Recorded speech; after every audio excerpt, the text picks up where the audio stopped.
Early morning session. This is the time I'm here around a lot of school. I figured, you know what? I'm gonna go to the school. I'm gonna try to answer everybody's questions. I don't know who can log in at this moment right now. So I'm just gonna go over a lot of things, you know what I mean? Um, maybe go through some, maybe go through some plus lessons or something that I've written and over the time, and then we can see where we go from there. Also, some questions because I usually do. I have always done. Um, I've always taught here from the school from for the Thanksgiving holiday, but I was not here actually. You know what I'm saying? So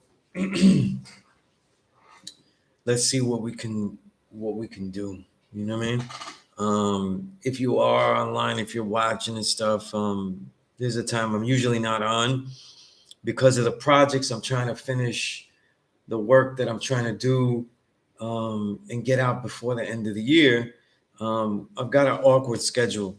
You know what I mean? Basically, I'm just trying to get everything done.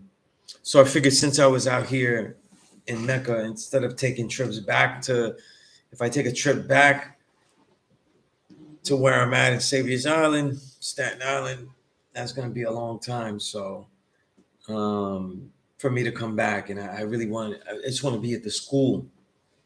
Um, but there's some old video, I wanted to put this in perspective. There's a lot of old video of classes I've done over the years. Um,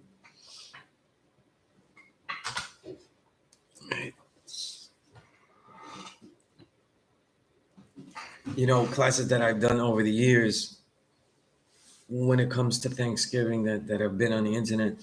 In fact, as far as YouTube, those are some of the first things put on YouTube. Say this, and I'll start out with those ideas about Thanksgiving and into the holidays, and if anybody has any questions about that, you know. All right, 7/9/30. All right. There's an unusual hour for me to be at the school. You know what I mean? When I first got knowledge of self, I used to be at the school at all hours and stuff. So this would be common. Right now, uh, it's not. You know what I mean? And I don't think I've ever,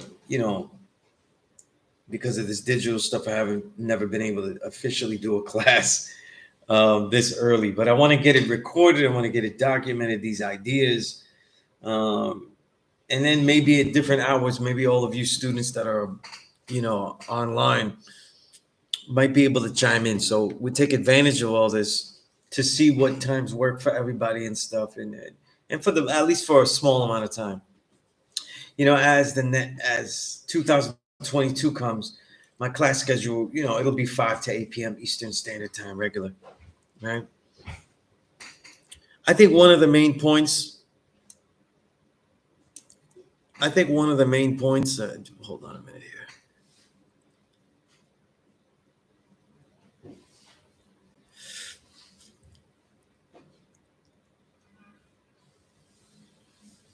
I think one of the main points about Thanksgiving, and I was thinking about this even more because whenever people try to outlaw something wrong, it is very difficult to do it when everyone is taking part in it. So the only way to do it is to exile yourself, to not be around the cipher. And then if you are, you naturally corrupt the cipher. Um, Whether you feel it's your duty to make knowledge born, um, whether just the observation of everyone else of your reality, right? And in some definite, blatant form or fashion, when we have the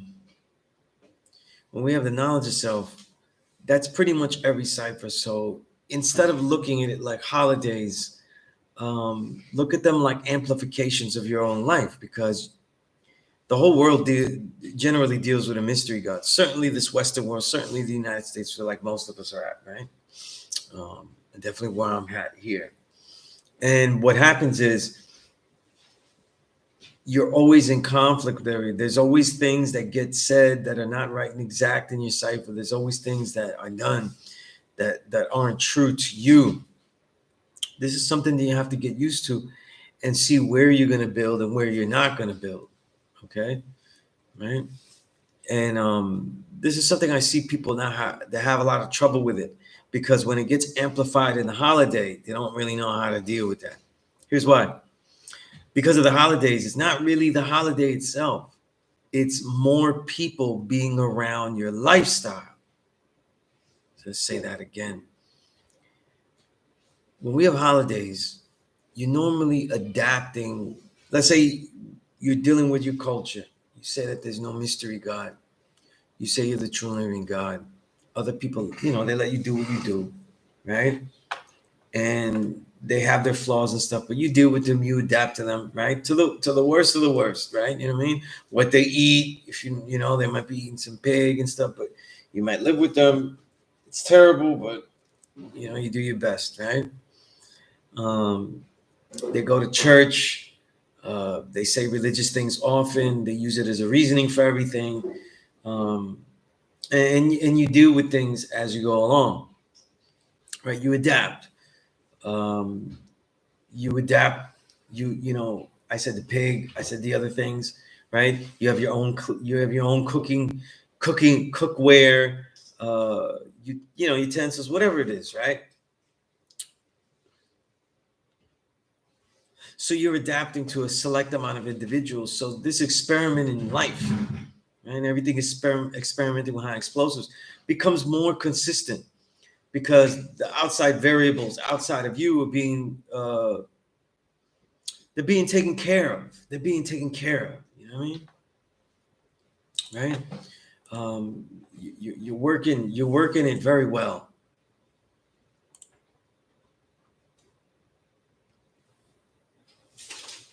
Right, hold on a minute. I'm trying to share this as well. Right?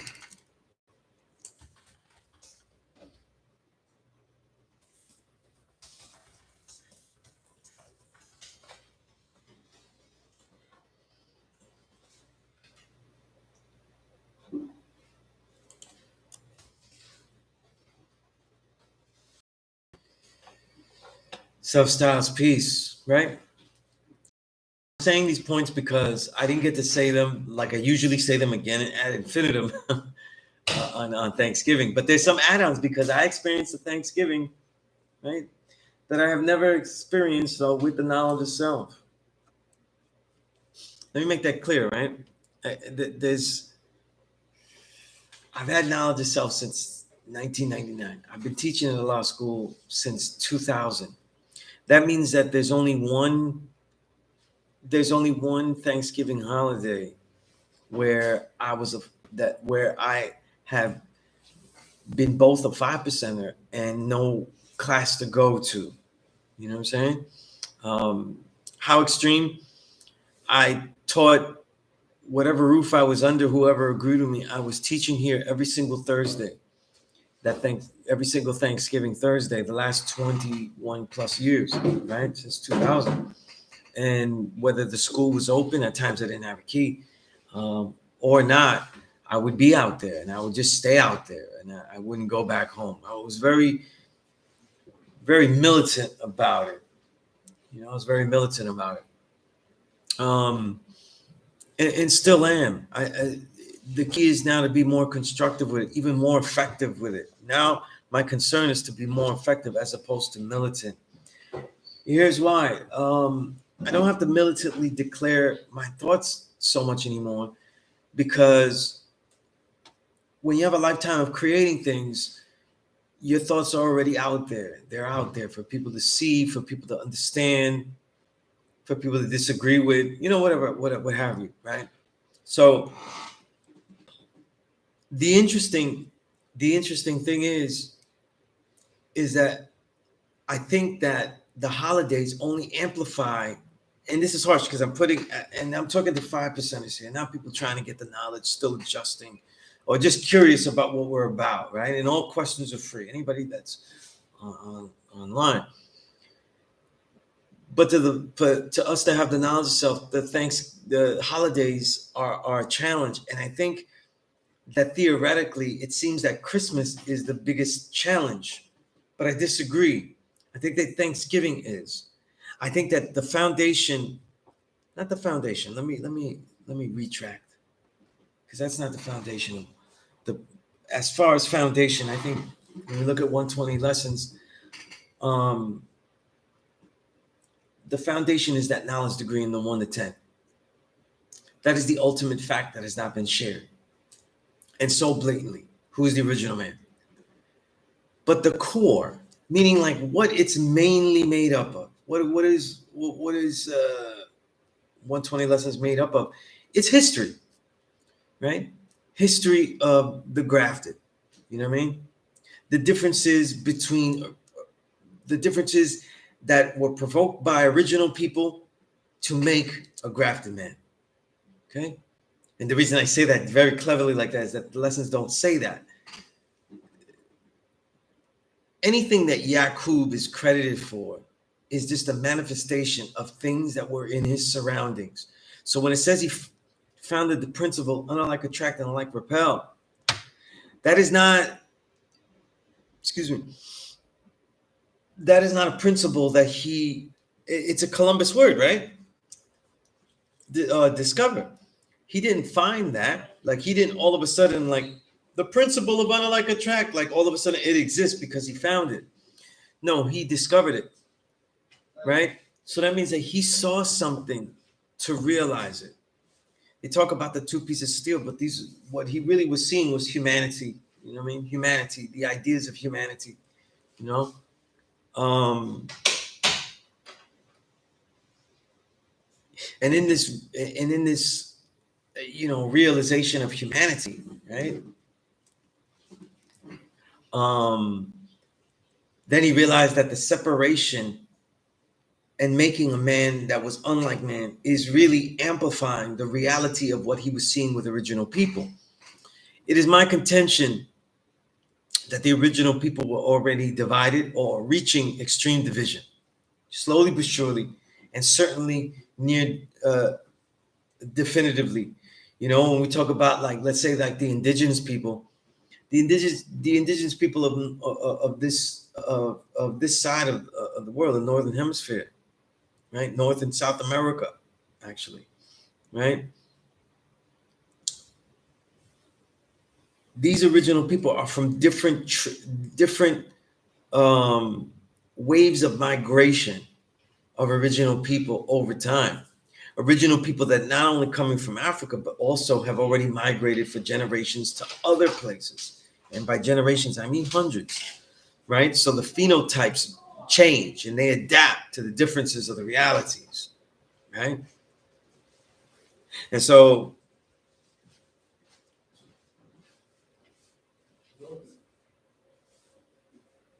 when we talk about that, right? Yaqub was seeing these differences, and these differences were actually amplifying, right?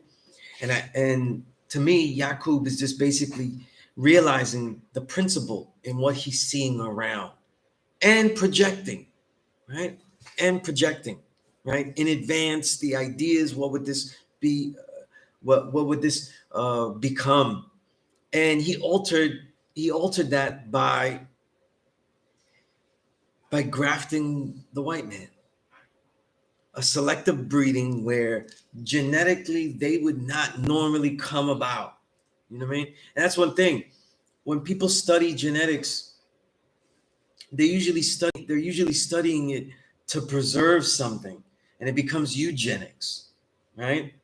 But they're not studying people from the epigenetic level, and that is there as far as humanity and races, and that, see, when people say like all the races are the same and they're all detailed, that's a twofold answer, because humanity is mixed so much that you couldn't say, like, let's say a person my shade would have less abilities than a darker shade person by dramatic effect, right? You know what I'm saying? We would all be original, right? Surely, right? And then even when you compare, let's say, random individuals, random white individuals, you wouldn't see massive deterioration, right? The peoples have all come back and commingled with each other, right? And also that includes not just the sharing of their genetic material, right? Mating, but it also includes the sharing of their cultures, the best of their cultures, the worst of their cultures, and have adapted new individuals, right? But we're talking about humanity thousands of years ago, when travel wasn't travel, and basically integration of the ideas, the cultures, and the realities are not a reality, right? Um,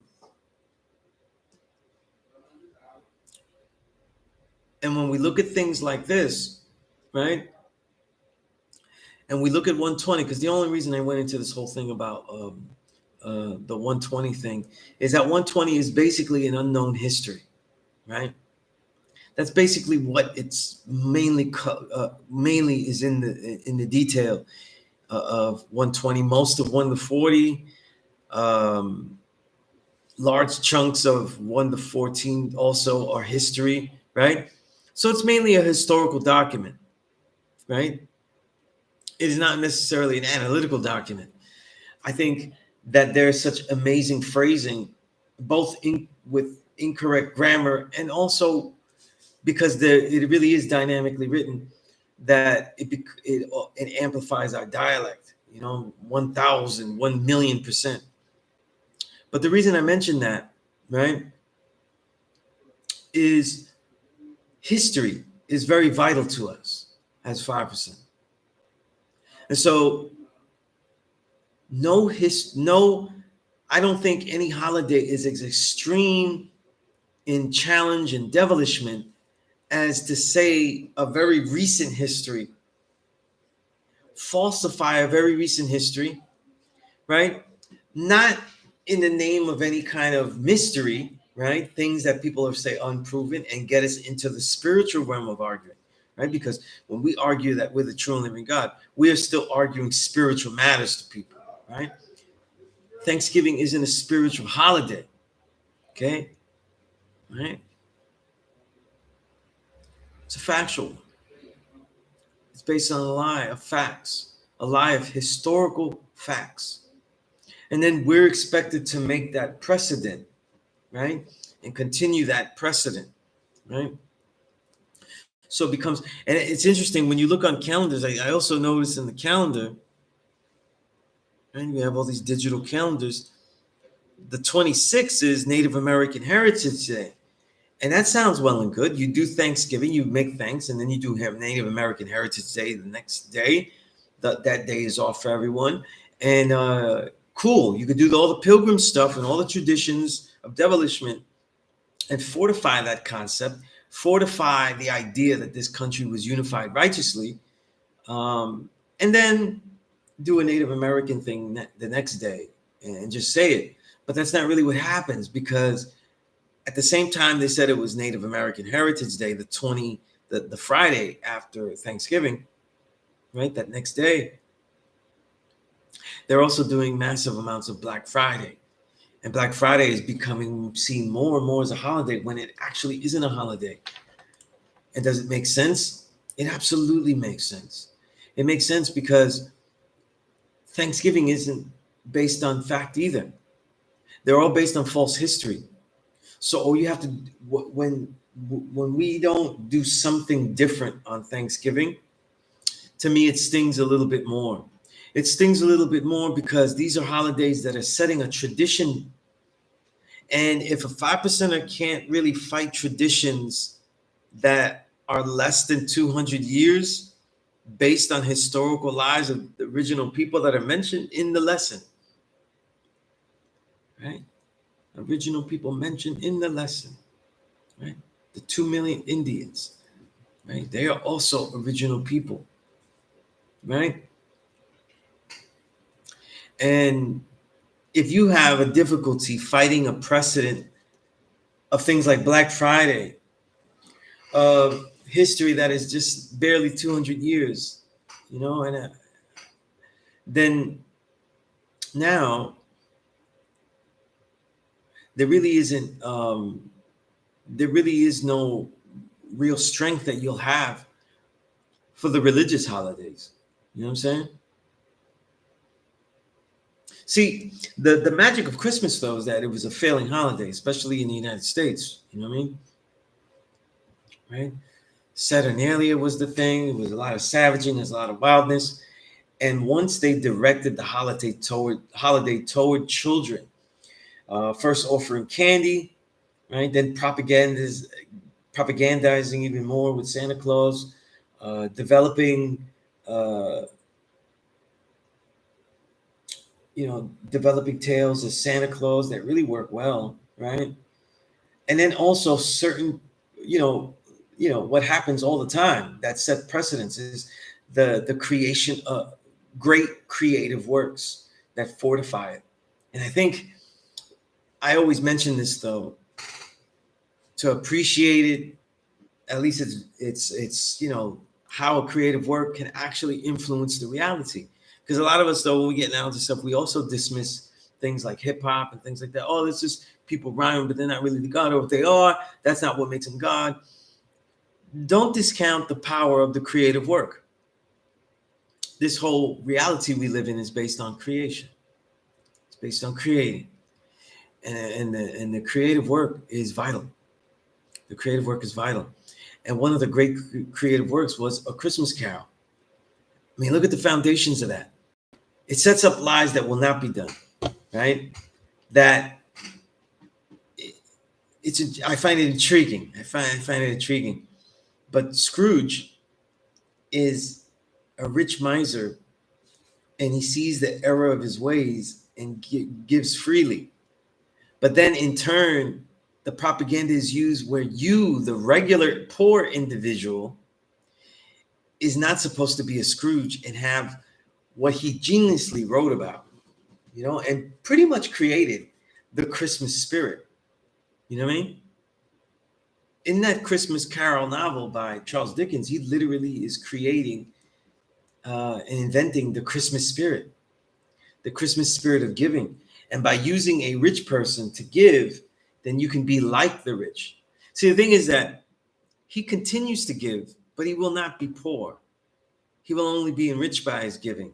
And see how that rich man does it, That's not really the truth and not really the way, right? Certainly not the American way.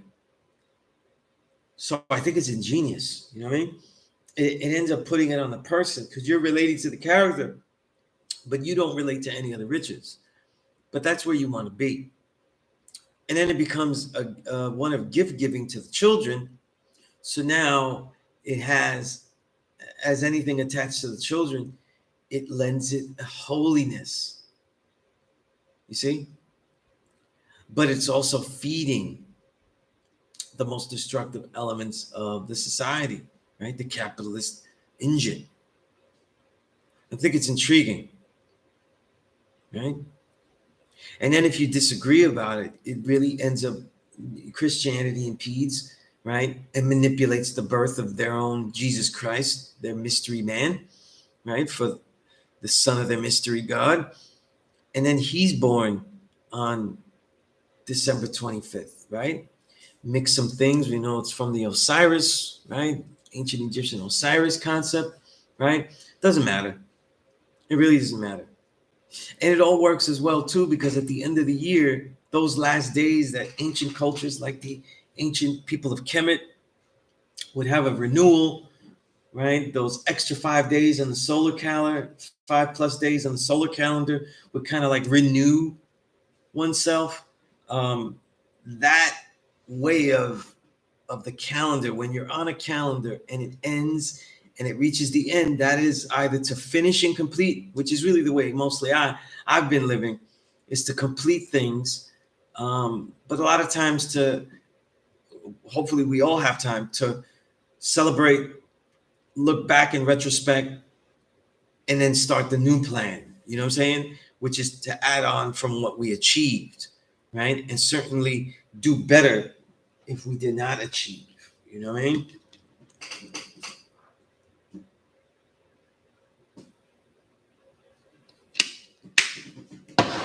Now that's my answer. So it is kind of my answer about New Year's, because I'm not really against New Year's, because we build with the calendar. You know what I'm saying?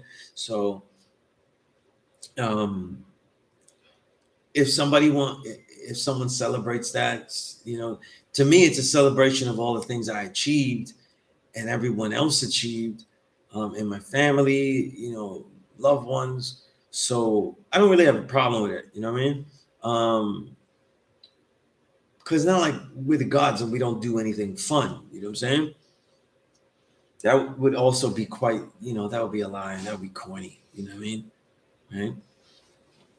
What's interesting is this, right? Um, how does one respond to it? You know what I'm saying? I think this. I have always been one with Thanksgiving to do something to emphasize that a lie is no good. And I think one of the best things to teach on Thanksgiving is not just the truth of Thanksgiving, but the reality that a lie can set up a foundation to a whole bunch of things.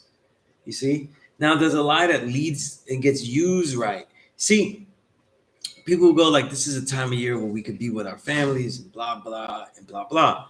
But that's like most times off, right? It'll happen again at the end of the year.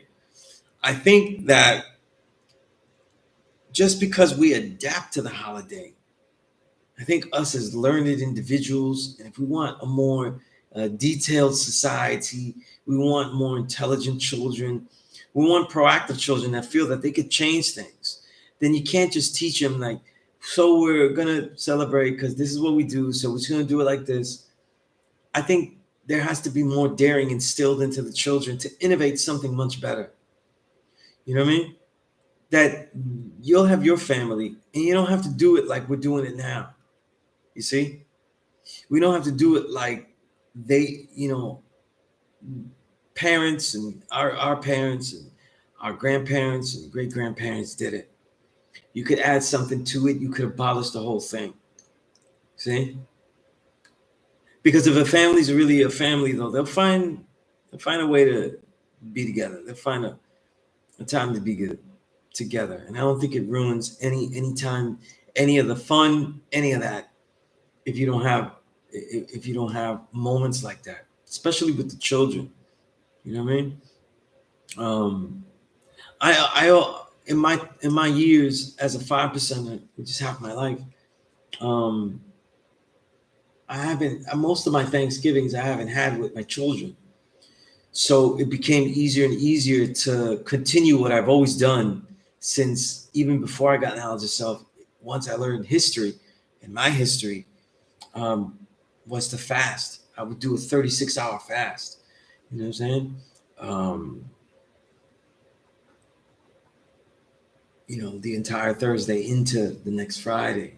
You know what I mean? This 4-day weekend was very interesting because I not only did I do that 36-hour fast, but because of my training schedule, I ended up with another 24-hour fast. So, and people get bigger in Thanksgiving, and probably I didn't. Nothing happened. You know what I mean? Even though I did treat myself to some chocolate, some vegan chocolate, and some vegan cookies. You know what I mean? Right. So I probably had the most treats I've had all year. But was able to spend it with my youngest daughter, and so I tried to instill that. I said, how do we have fun, but also take a moment to teach her, right, about this, because it's important. They need to know that a lie can be altered to continue, but it doesn't do justice. You know what I'm saying? It doesn't do justice at all. You know, and it's important. People want to get rid of statues that are not of devils and things like that. People that did devilishment, but they won't fix the Thanksgiving, and they won't say that this whole idea of the Thanksgiving dinner is fraudulent origin. So I think it's important that the way it's being the way it's being shared now is completely, and some of the most supposedly higher paid and school institutions are still teaching the young the same old basic Thanksgiving traditions. So sometimes we see the world and we think it's becoming more, leaning toward the progressiveness that we had, but it's really not happening. You measure the progressiveness of a society by how it teaches its youth. You know what I mean? Not how its adults declare things amongst themselves. You know, that's why people say, "Oh, look, we're not racist anymore" and stuff like that. But these are things that people rebelled with, and they had to rebel. But children are still being taught very racist. You know what I'm saying? All right. Peace to the gods. Peace to the gods. All right. Knowledge seven supreme.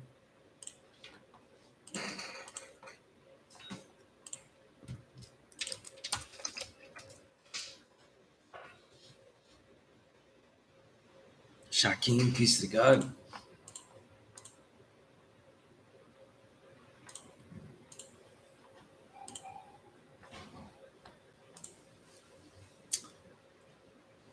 All right.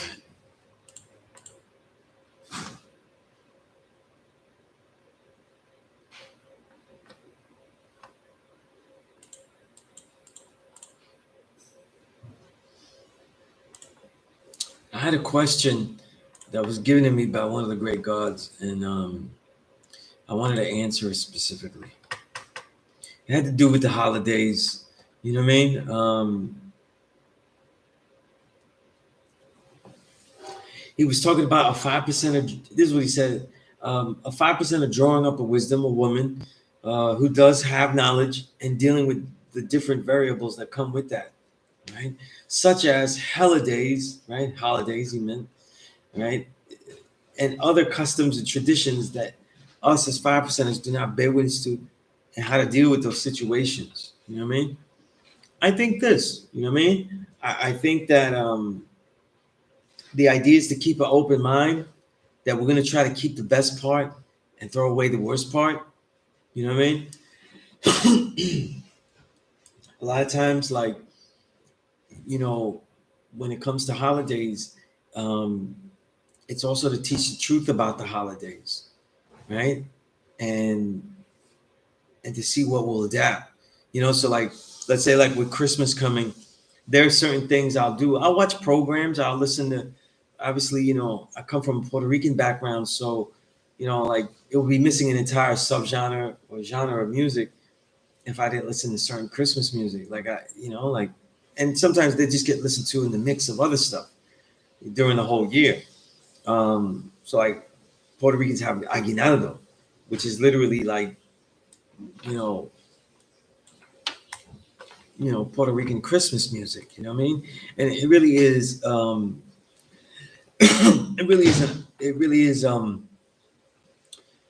distinct Hibaro music from like certain regions of the mountaintops, the farmers. You know what I mean? Guitar based. You know what I mean? Cuatro based, right? That's a special guitar, and it's something that just sounds good. You know what I mean? But so let's say you listen to Christmas music, or you listen to this, or you watch this movie, you watch that movie, you watch Home Alone, right? Whatever it is, right? Um, what's the level that and the level that intensity that we go through? I think this over the years, I realized that the rigidity was wasteful to try to engage deliberately in it. You know what I'm saying? Like to try to disengage deliberately. Now, engaging to me and going way overboard is in your own home, that, to be getting trees and stuff. And I'm very against the tree, because the tree is really a cutting down of the tree that never would die. So it's a real Euro way of, trying to capture nature. You know what I mean? It's one of the most Euro things you'll ever hear. But I think this, that's what I think. Um, I think depending on where you live and everything like that, you take it as a way of showing your child different cultures and showing them this is good parts of that. There's good parts of that. It's really the magnetic of the holidays that is really the problem. You know what I'm saying? Not necessarily the holiday, Because if you teach children and you're teaching the children that there's no mystery God, they're not going to be stuck. They're not going to be stuck all the time. You know what I mean? We're dealing with a mystery as long as you show it and you show it to be a natural fact. You know, if certain things are explained as calmly as 1 + 1 is 2, right? Because you're not yelling when you have to explain 1 + 1 is 2, right? Then you can explain some things. You can show some things and show the reality. Because I think one of the ultimate lessons that needs to be encoded into children is this idea that every time they take the daring, you know what I mean? Every time that their whole life will be about learning what people do, they're being introduced to this world, but also that there is no guarantee, and that there is no requisite, there's no law in any way or rule or regulation that says they have to continue the traditions of anyone else. And by teaching a child that it is that is within their power to dare to innovate. It is in their power to preserve what is true, right? Or to, unfortunately, it is in their power to preserve what is false, right? Once they learn that, then they learn that these decisions are up to them. It'll show you the strength of that child, right? And you can build it up by making it easier in the way that you rebel, right? But, so that's also another important thing, you know.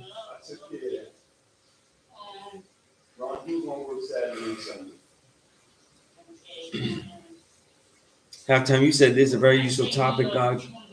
One that has been personally turbulent for me in the past, and one that I continue daily to work on. Indeed, indeed. You know what I'm saying? I mean, we deal with children. We buy gifts. You know, we'll wrap them up. We'll give them to them like the other kids get it. I don't really have a problem with any of that. You know what I mean? If you live in a household and people are Christian and they have a Christmas tree, then you teach them about that. You know what I'm saying? So I gotta know every card. All right, take a chance. Count them. Okay, you got a chance. Count them.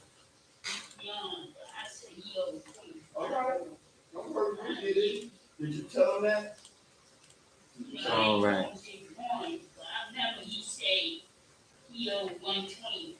Okay, so tell them, make sure, tell them. But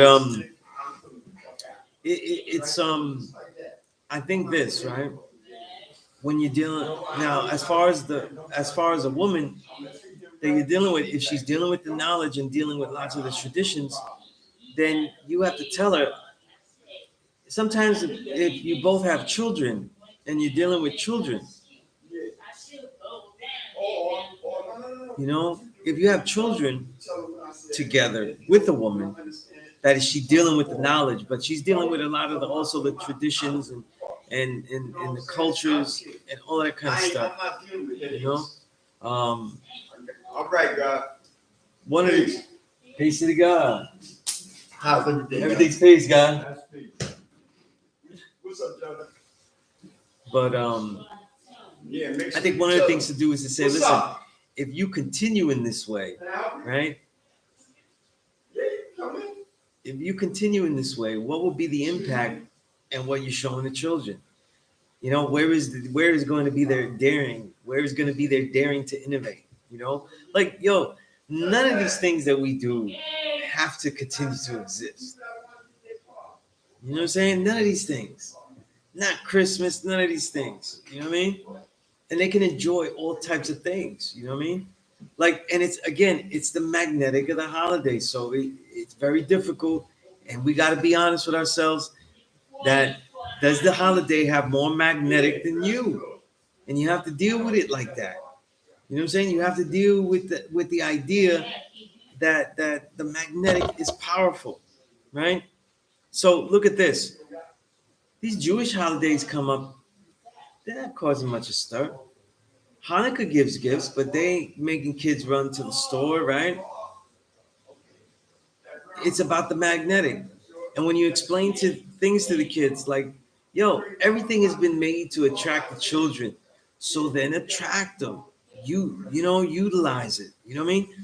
Don't, if you go visit people, don't fight their Christmas tree. You know what I'm saying? You take your moments and take your moments with people that count.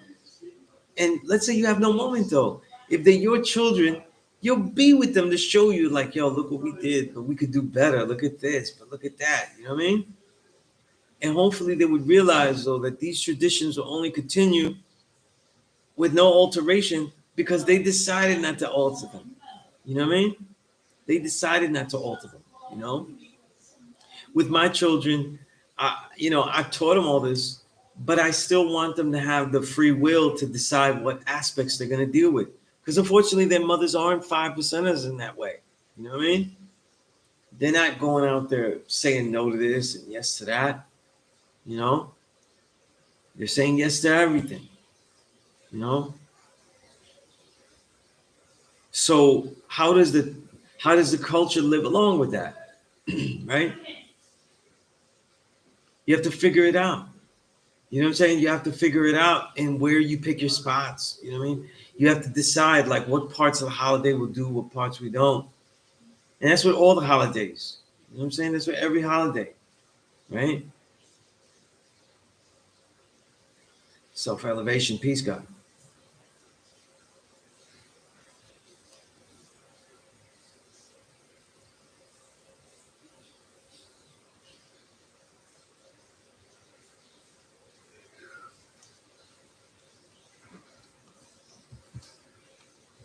All right. Yeah, that's certainly something to think about. You know what I'm saying? But I think this. I think that everything that people have built up for, you know what I'm saying, can easily crumble, you know, can easily crumble in these times, because people are not used to exile. People are not ready for exile. They're not ready for exile to not engage or to go against the holiday, but they're also not ready to be different at the holiday party. You know what I mean?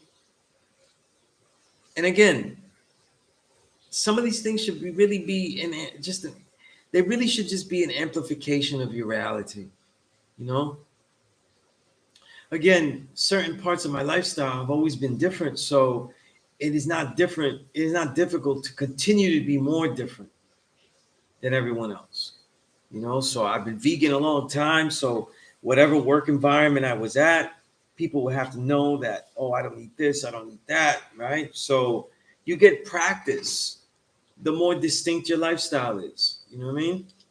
And to celebrate and not celebrate, right? And what would be the borderline between contradiction and hypocrisy with some of these things? I think this. I think if you don't have children and you're celebrating holidays like where your own home has a tree and stuff like that, or you're putting up ornaments and stuff, you've gone OD. Some gods will put up like trees and ornaments because they're seeing as an extension of the toys that they had. In other words, this is all of this is fun for the children.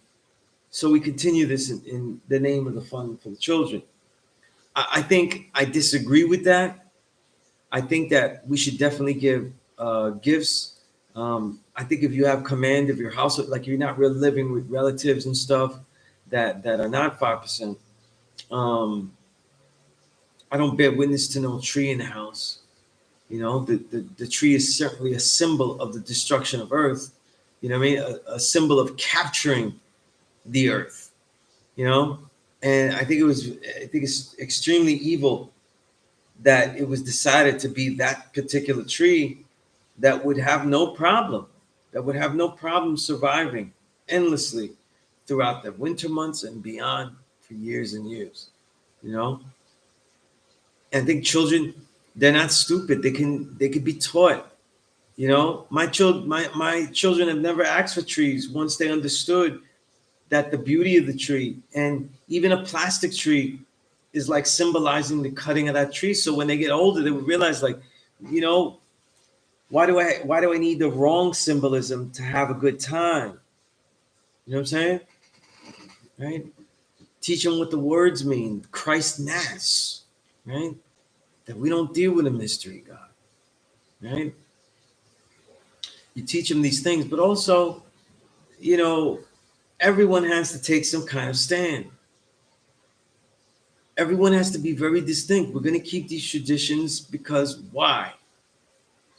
You know, where will you take a stand? Where will you tell your folks that you actually deal with this knowledge, that you see things differently, right? And that you can make a very fruitful environment for the child and fruitful memories without having to succumb to that mystery. I'm telling you, what's the point of being Christian, right? If you don't do the tree stuff, right? That's their whole calling card. That's their whole bank. So if you think that Christians won't fight tooth and nail for it, right? I think Christmas is vital to so many. I think that people wouldn't even be Christians if they didn't have Christmas. You know what I mean? What the hell's the point, right?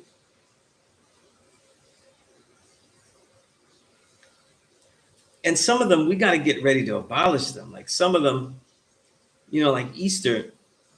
I mean, that's just playing with our intellect. You know what I'm saying?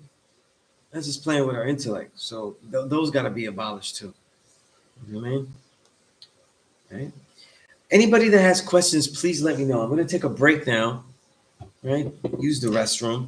But when I come back, I'll try to, if I think of anything else about these holidays right now, you know, um, I'll make knowledge born, but, and try to get into some other stuff.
Yeah, so it pretty much details what I've been thinking about that, you know, or as far as new add-ons, you know, because I gotta tell you, like, I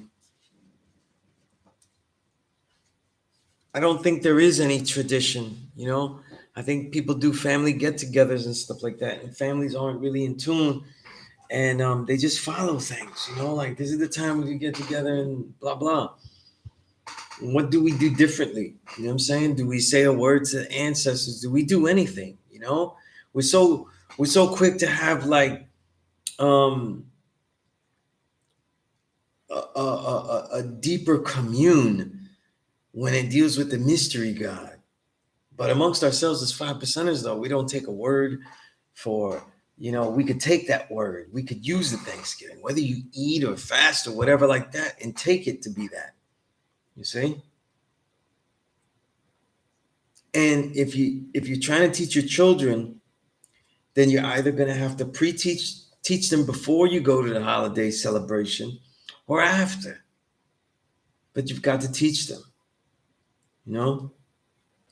And with adults, it's always, you know, if you're dealing with a woman that is somewhat learning or not, you know, trying to learn, um, that's the hardest student to teach because they're grown, you know, because they're grown, you know, and they had a whole lifetime, they had a whole lifetime before you, you know, so they're gonna think that they're doing things right.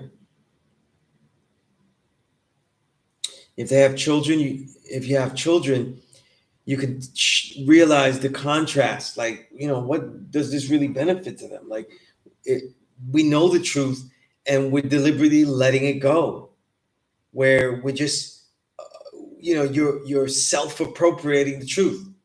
Like Thanksgiving makes you appropriate the truth. No, it's okay. We're doing this for just, you know, to get together and be thankful. And it's the most hypocritical thing. And so that's literally an appropriation. You've taken a lie and then now you're using it to support something positive, though. You see? And we talk so much about being right and exact. How do we not teach the children that that foundation is erroneous? Now you teach them when they're ready to learn. You know what I'm saying? You teach them when they're ready to learn. And you continue to teach them. The lesson you give at 7, you'll have to give it 8. The lesson you give it 8, you'll have to give it 9 and 10 and 11. And that's how you establish the truth. It isn't a tradition.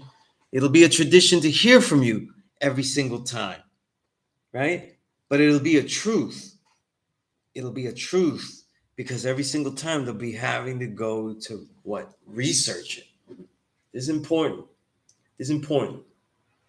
You know what I mean?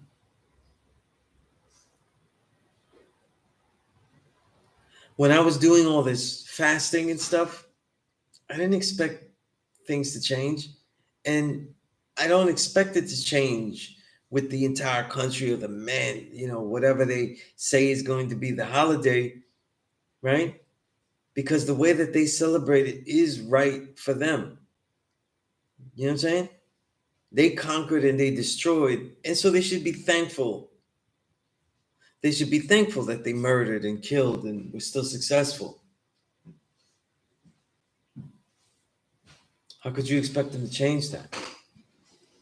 What we can do is expect ourselves to do better than that, right? To have some kind of way of saying, well, we're going to do it differently. This is going to be an all indigenous holiday, right? Save your thanks for something else. Use different terminology.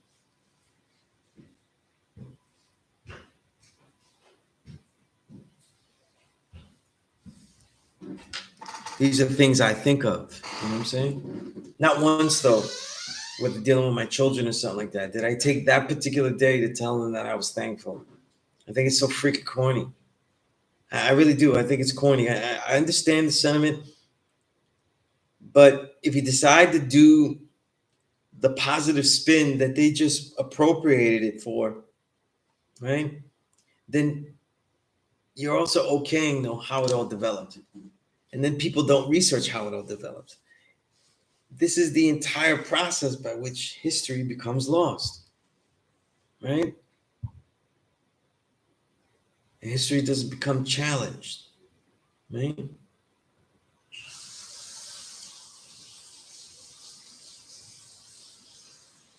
Christmas is a totally different thing, though. It's a totally different beast.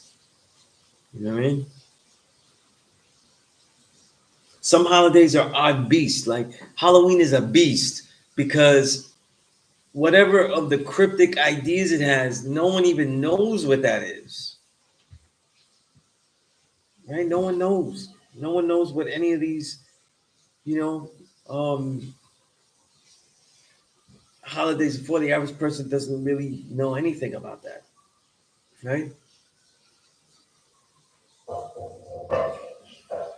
And I think the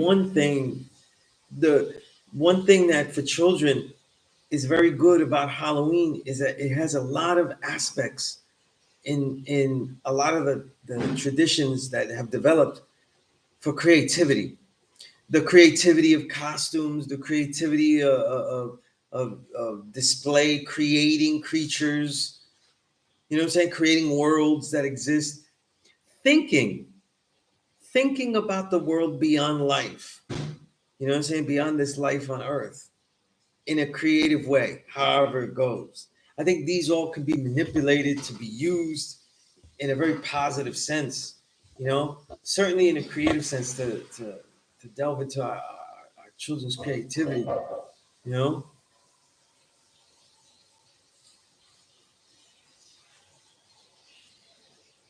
People say that you see how different Christmas is than Halloween. They say that they're celebrating devils, but there are very few overt traditions in Halloween that blatantly salute that. Whereas in Thanksgiving, you're giving thanks, right? And it supports the thanks of the entire country, the way that it was founded. This country wasn't founded on giving thanks.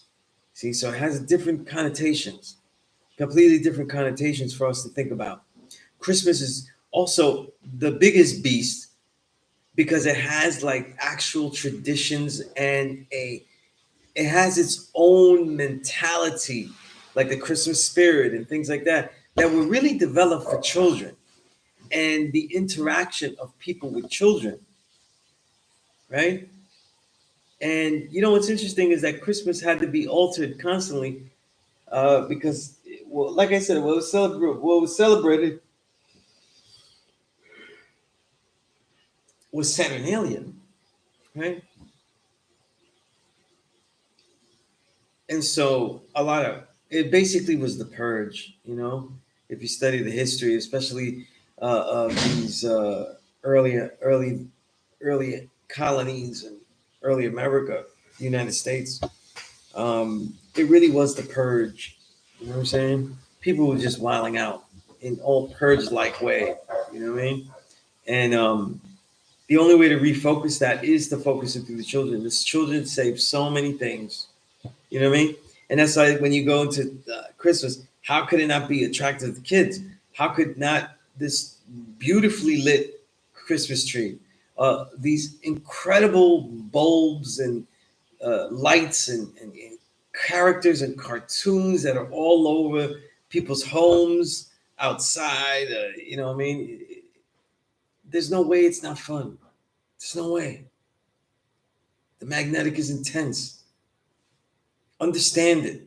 Understand it. You know what I'm saying? And if you really want to have daring yourself, say what you don't won't do, say what you will do, but at the same time, take your child, like let them go see the things other people do. You know what I'm saying? Let them see the world. You know what I mean? Let them see the world, or else they'll feel deprived. And I'm saying that from experience. You know, I think with my oldest child, I tried the Fidel Castro Cuba, but just like Fidel's Cuba, a lot of the things that people really wanted and stuff, and definitely will not do well with, or actually get a lot of those riches were blocked off from them. So people just want the opportunity to try because they don't know the odds, you know, and they don't respect the odds. of capitalistic pursuits. So, they want to be a pit bull. They want to try to be pit bull. But there's only, excuse me, it's still the morning, right? There's so many, there's only so many, there's only so many, there's only so many wax songs that can be sold. You know what I mean? There really is a finite level of wax songs. You know what I mean? Right? That could be sold at one moment. You know, that's the only good thing about pop music, because they repeat the same song. There's only space for a few horrible songs.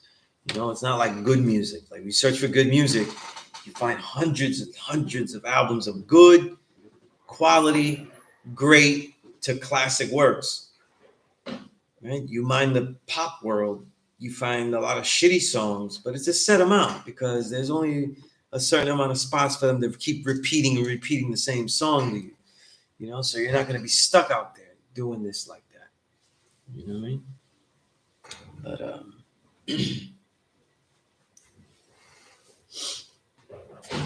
right, Malik, peace of God. Right. So if anybody has any questions or any bills on the math, if it's your first time, because I'm on now and you just happen to stumble into it, and I want to know any basic questions about my course, any of these questions, this is just me being here early and just figuring, like, what, it would be illogical for me to take the 2+ hour trip back home and then take a 2 hour trip back here for class. You know what I mean? It literally would be about 8 hours of traveling if I did that. So I figured I'll just do the class here, thanks to the digital aspect. And I could go, once I get back home, I can get back to some work. You know what I mean? Get back to work on my book, right? Because that's really the main project I'm trying to get out this month, and that's why my hours are fluctuating. It's really this book I'm working on. It has to get out immediately. And there's a lot of writing left to it.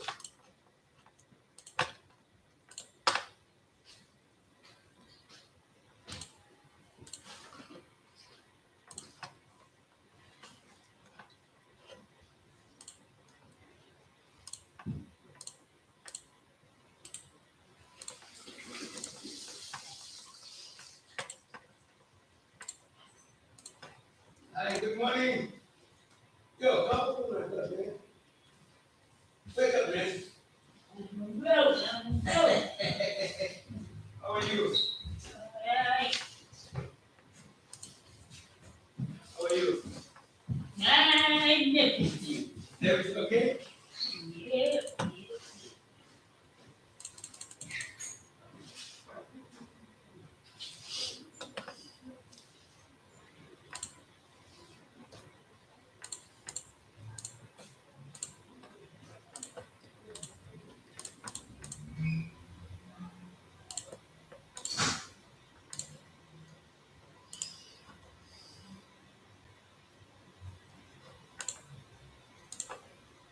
All right, let me see.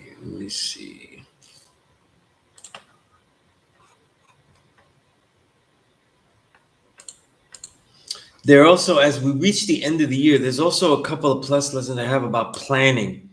And I'm going to revise those and add some things to it and go through that in detail. That is definitely something I have.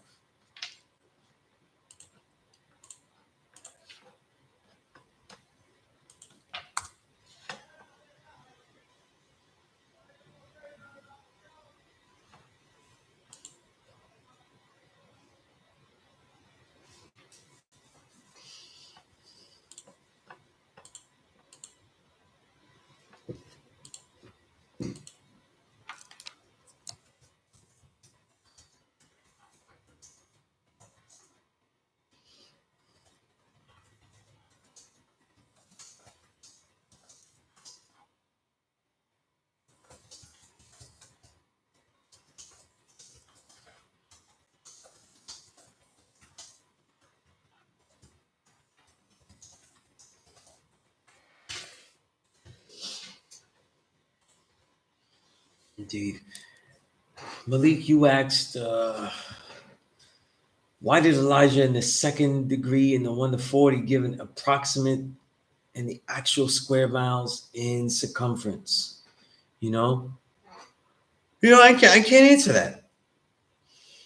I can't answer that. We know that we know that the entire lesson is filled with information. You know what I mean? We know that the entire lesson is filled with information, but I always thought that the information that's given after about diameter, circumference is really to augment and give like a factual basis of concept to what was just stated in the knowledge degree. I don't think for any other reason, but just that the knowledge degree was spoken in that way. You know, I don't really think anything else of it. You know.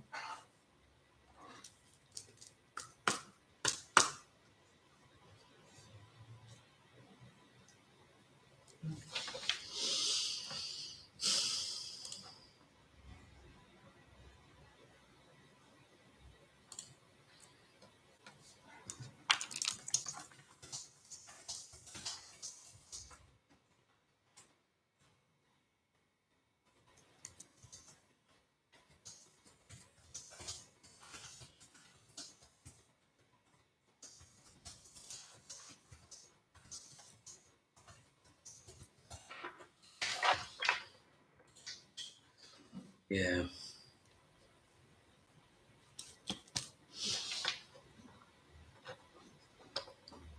Again, I'm very into planning. I'm very into completing certain tasks over the year. You know what I'm saying? As we get, I always like to hear what people have achieved over the year. I like to share, and I'll share what I achieved over the year as well.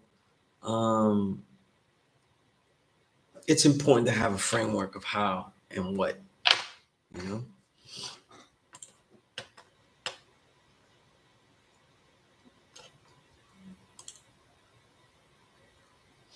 Peace to the God.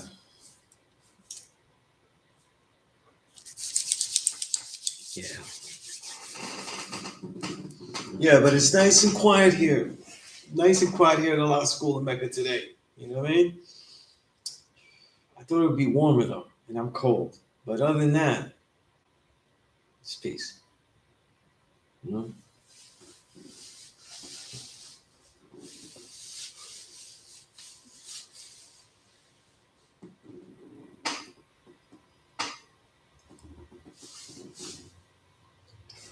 Yeah, I was saying before, and I'll say it for the God,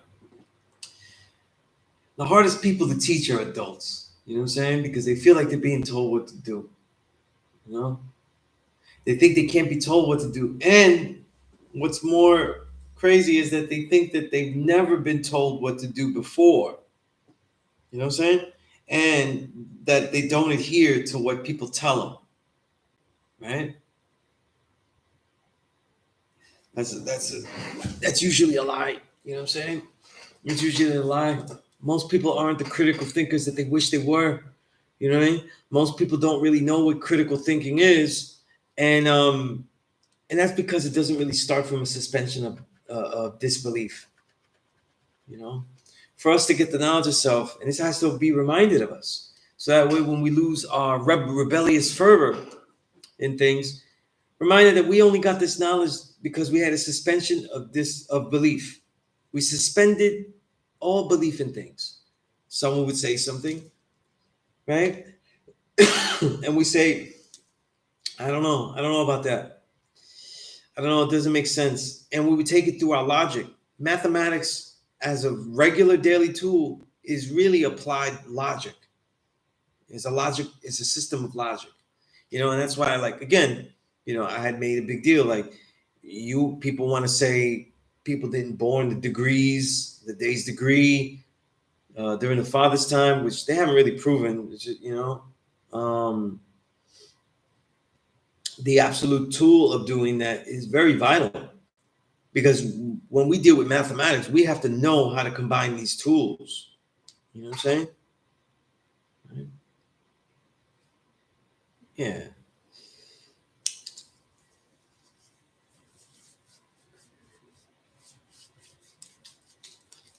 Again, Malik, a lot of the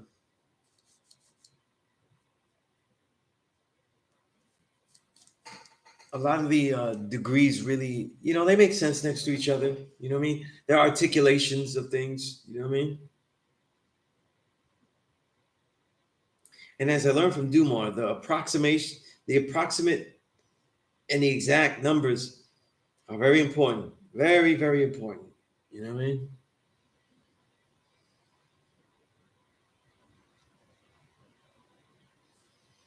Right. I think sometimes we talk about writing our history, right? And the knowledge degree, right? We're in the wisdom degree, right? When we think of these holidays, right? Forecast them. Forecast them. People say, "Oh, it's no big deal if I celebrate this or do that." Forecast them in the future with for your children, though. Well, what happens? You know what I'm saying? I think it means the world to a child that you sacrifice things for them, right? And it is the exact opposite, right? When you expect them to sacrifice things for anything for you. Because when you say, we're not going to do this part of the holiday, do that, what you are doing is sacrificing to them, you're sacrificing them. You know what I'm saying? At the altar of fun. You know what I'm saying? At the altar and destruction of fun, right? That can't, that's never good, right? To them, right? So you have to actually be able to forecast. Well, look, son, look, daughter, look, what happens if I continue to do this? To continue to live out something that I know isn't true. I think there's no more perfect time to show the beauty of holding fast to the integrity of truth, to something that you know is true. Because this society will have you really, really this way. We don't, in this society, we're taught that the truth is really irrelevant as long, right? Unless you find out you're being lied to for deception, no one really cares that the truth is told. No one really cares that the truth is something that is actually given. You know what I mean?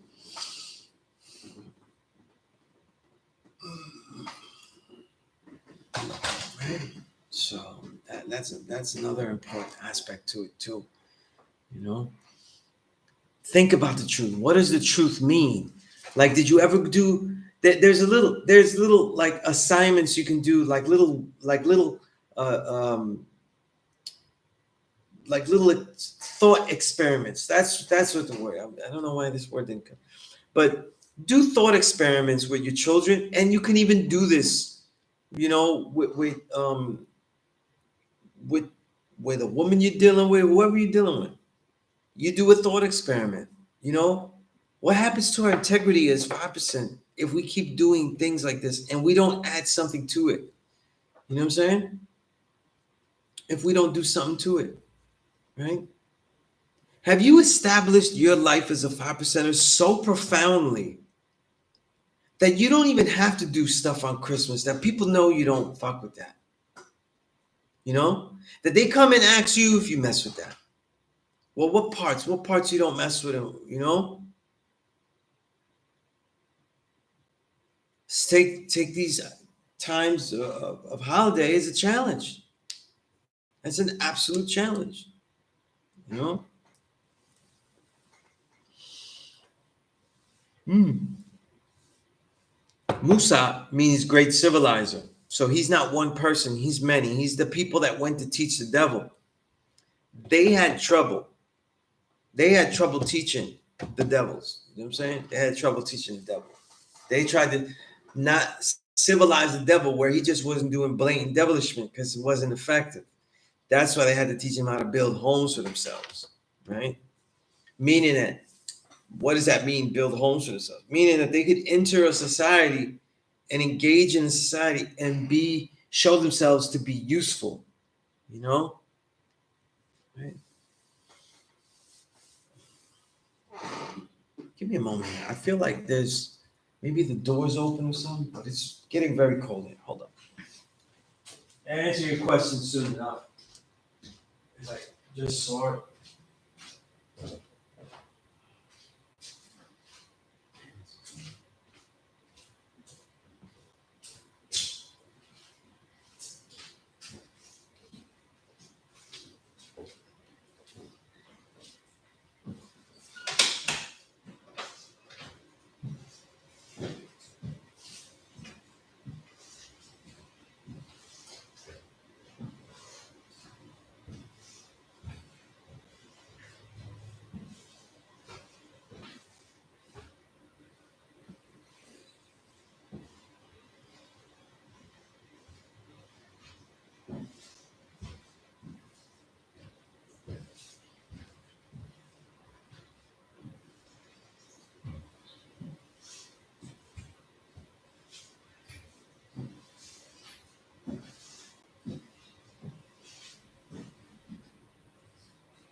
All right.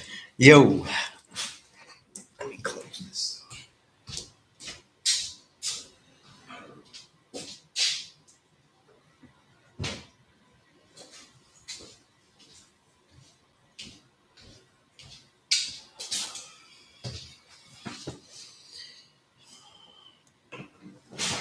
Oh man. Let's see. Let's see what we have here. Let's see what we have here, you Christians. Um, Halftime, you said one of my elders in my tree passed this along to my educator. If you take that away from them, the holiday, what are you replacing it with? This is the Elijah Muhammad build. This is the Elijah Muhammad build. Remember, Sir Jules, about go study deeply the nature by which Elijah Muhammad answered things. You know what I'm saying? He would answer things, and the Nation of Islam literally replaces Christianity. You know, you don't have Jesus, white Jesus, you have Fard. You don't have the Catholic Church, but you have the mosque, and you have these institutions you can come into and engage with and be part of. So you know, it's all replacing. You know what I'm saying? Right? That the Musa. Let me go back. The Musa in the Bible, right? The Moses in the Bible isn't the Musa that they're talking about that taught the devil. You know what I mean? And if we go back to the Egyptian mystery school system, we know that Musa means great civilizer, and that very well could have been one or many teachers. You know what I'm saying? And being that it was a large population, it probably wasn't one person. You know, that doesn't make sense. You know, right? Does that answer the question? No. Right. And definitely remember the imperfection to your elder halftime.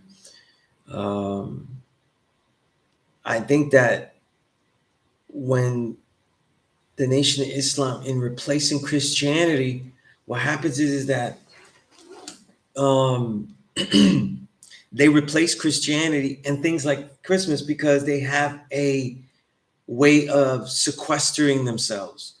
Us 5%ers don't have a way of sequestering ourselves. We're not leaving the people in some kind of way. You know what I'm saying?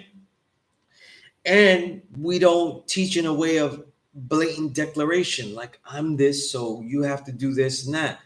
We're not. We're adaptive. You know what I'm saying? But I think that we have to be of the realization that there are a lot of things that we don't do and that people will have to reckon with. And I think that we have to take apart the holiday and not just like you have to be able to, you have to be comfortable with seeing things. Just like when you watch a movie, you don't agree with everything in the movie. And you don't turn off a movie just because you don't like the way the plot turns, whether you think it's just a bad idea or if it's an incorrect presentation of something, of a truth, right? You usually take off, you know, you usually take it off if the if it's too egregious, if it's too intense. You know what I'm saying?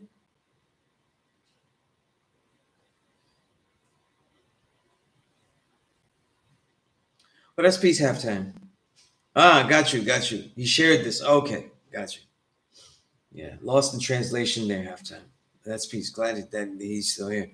But this replacement thing, what are we replacing things? I think the greatest thing that we could replace anything is that we can go freely into any cipher and say, that's good. I like that. I'm going to use that. We could take the best part. We're the true and living gods. We could actually mine the earth. We can go into the earth and take what we need and leave it better than it was before. So we could go into these Christmas things and leave it better than it was before. Like with my daughters, like I show them the things I used to watch when, during Christmas. They're going to be celebrating things with the other sides of their family or other family members on my side that are Christian, and they'll be doing certain traditions. So I said, take the best part. They said, well, why don't you do this? Well, here's the answer. This is why we don't do this. This is why I don't do that. But the best thing that you can pass on to them, though, is the daring. When you teach them something is not right and exact, you leave them with the daring and say, you know what? This could be all corrected, though. There's only one person that could correct it. You know, there's only one person that could go out there and say, you know, we're going to do it like this. But we're not going to do that anymore. There's only one person that could do that, and that's the children. The children can do that. We keep treating children and the young like they don't have any power to change things, then they won't change anything. They won't build up something new. You know what I'm saying? They won't build themselves. What if a child says that they love the Christmas tree? You know what I'm saying? And a lot of times that's a route to saying that they love nature. You're not going to tell me that when you walk by a Christmas tree, like a real one, when they're selling the real ones, right? The newly killed, and it doesn't smell beautiful. And you know that with smells and sights, there's a lot of association of memories, of good memories, right? With the way people's minds work, all our minds work. You know what I'm saying? Look, I'm law school, nothing fancy about it. You know what I'm saying? Right? But for the rest of my life, though, it'll always be a place that brings to me lots of warmth, lots of good memories. You know what I'm saying? A joyous feeling. You know what I mean? And learning this knowledge with when the elders were here, when I got the knowledge, there was always like certain types of, you know, the musk and different types of incense sticks and stuff, you know, the money worn joint, all of those, and a lot of old soul music playing, you know, 60s, late 60s, 70s soul, you know what I'm saying? 60s and 70s soul. So even though I knew all of it, I mined it, I obsessed over soul music. A lot of soul music I hear also reminds me of this. So this is like, you know, this is how traditions build. You know what I mean? So you teach them like this to enjoy those things. Like you can make your own traditions. You could make your own build. And that's the thing halftime, right? They're real smart. You know what I'm saying? They're real smart. You think that they're dumb, but it's only because they're absorbed in their own world. You know what I'm saying? And you know what? They're getting used to like the greatest tool ever, their mind. You know, they're the ones that are using this, and they just started using it. They just started using it. They just started focusing, right? And they don't multitask. You know, a lot of child's rudeness is not because they're rude, but because they don't generally multitask. You know, they stay on course of one thing, and that's it. You know, that's such a good thing. That's such a good thing. You know what I mean? It leads them to have great memory. It leads them to, you know, to know what they would like to do things, how they want to finish things, what they want to do. It's amazing.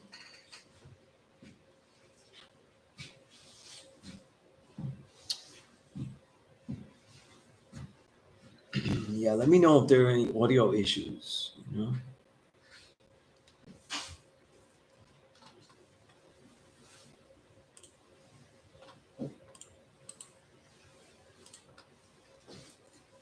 Yeah, and I still want to see more homework. You know what I mean?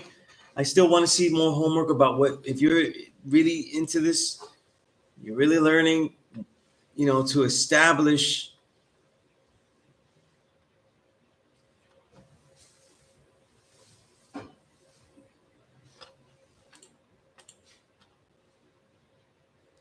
Right? That's right. That's right. After you know, like we came up with that. We went through the traditions. We know the magnetic. So what's more magnetic? How do we make a magnetic? You know, and then you know what's funny is that we can. The way to restructure the Christmas is what the father was telling us. He was doing it hip hop. He took the good parts. He sampled the good parts and made a new track. You know what I mean? So we don't have to throw away the things that don't, but we do have to. But if we're going to take things from anywhere, we have to do more research where these things come from, where that thing comes from. You know what I mean? Trust me, if your kids are taught to value the truth of things, then the truth of things will alter the way that they value and revere holiday things. You know what I'm saying? You go back into those Barashango Ishaka Musa books about holidays, and you see how the Santa Claus was developed and the devilishment behind that. You know what I'm saying? How the Christmas carols really just fortifying fourth quarter spending. You know what I mean? You see it differently, but you can't teach that immediately. Like I teach my child certain things, and depending on their age and what they're getting with it, I teach them. Like right now, my youngest is really just being taught about the Christmas tree because she loves nature. She appreciates nature, right? And that tradition of destroying the tree and capturing it, capturing nature. Because a lot of the nature traditions are also like, Christmas is like English language though. It's a hodgepodge of all this devilishment. You know what I'm saying? They mixed in a lot of different things that have nothing to do with Christianity too. They're basically just pagan rituals that are mixed in there. You know what I mean? Right? So that becomes part of it too. You know what I mean? Let me lift this up for you guys so you can.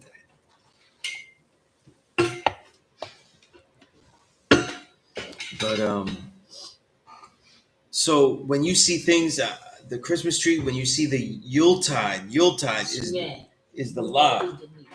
Right? Right? You see the Yule log, right? The where do you get that? The Yule tide, right? Tide meaning season, Yule meaning heathen feast.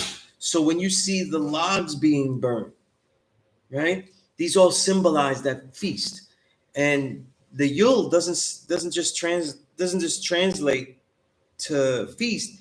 It actually translates to heathen feast. Feast of the savage. You know what I'm saying? Feast of the savage. So what are the things that we're going to take? You know what I mean? What are the things that we're going to take? What are the things that we're going to look at with Christmas and take it and stuff? You know what I mean? Right? Because if they're going to learn Christmas, I think you have to teach them the Christmas Carol and make them read it. It's a very excuse me. It's not a short book. Excuse me. It's a short book. So once they're like, definitely like, in their preteens, definitely like 10, 11, 12, whatever, they should be able to read through the whole Christmas Carol. It's like 80 pages, quick read. And if they've seen Christmas Carol, then they've already seen how it's going to go. So that makes it even a faster read. You know what I mean? You could supplement that with like cartoons or whatever like that. You know what I'm saying? Right? But it's also time to be honest about how you enjoyed it. Because sometimes kids will have like issues like, yo, you decided that this thing was wrong. And now all the fun you had, I can't have now. There you go. You know what I'm saying? There we go. I always tell my kids, listen, if you took away gift giving, would you like Christmas that much? Starts to lose its appeal after a while. It starts to lose its appeal. Just like if you told people on holidays, right? If you didn't get the day off and you didn't get to go party, how good would this holiday be? Would it really be a holiday? So it's really all relative about what you're allowed to do. So you go see, well, what do they do? And is it really going to be good for us? You know what I mean? People teach the Christmas tree, but they don't teach anything that goes under the Christmas tree. You know what I mean? They don't break down the word like Christ Mass, the Mass of Christ. And that this goes along with a lot of the, the heathen teachings, like the mixture. You got to teach them that. And when they get older, you teach them how it developed out of just, let's pitch things to the kids. You know what I'm saying? Just like my kid never balks crazy when she sees cartoon characters on like unhealthy food products, right? Like candies and Christmas cereals and things like that. Why? Because since she was little, I was telling her, listen, they're trying to get you to eat the wrong foods, and they keep putting the best cartoon characters always on the worst food, right? None of my daughters have ever not have understood that. You know what I'm saying? And it's been a path to teaching them. You know what I'm saying? So you have these ways of building stuff. You know what I'm saying? Because, for example, my children, they see what hard work develops, how it could develop your creativity, your enjoyment of things, the ability to do things, right? But they also see my life with lots of rigor. You know what I'm saying? Where it might not like, yo, do I have to do all that? And they do, but you don't want to burden them so immediately like that. You know what I mean? Right? So the two ways of not engaging in a holiday is to exile yourself or to engage and openly do some things and then reject certain things. And that the ability to reject is people's difficulty. And you'd be surprised, you might be a 5%er, but you really don't like to say no. You don't like to say no to the people. And the truth is, a lot of 5%ers got knowledge because it was cool. You know what I'm saying? And they were in ciphers where everybody is accepting of it. You know what I mean?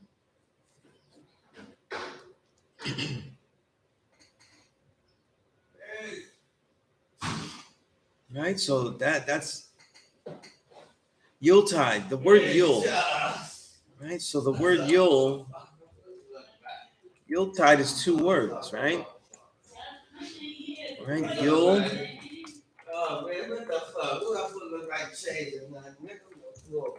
Yule and tide, right? Tide means season.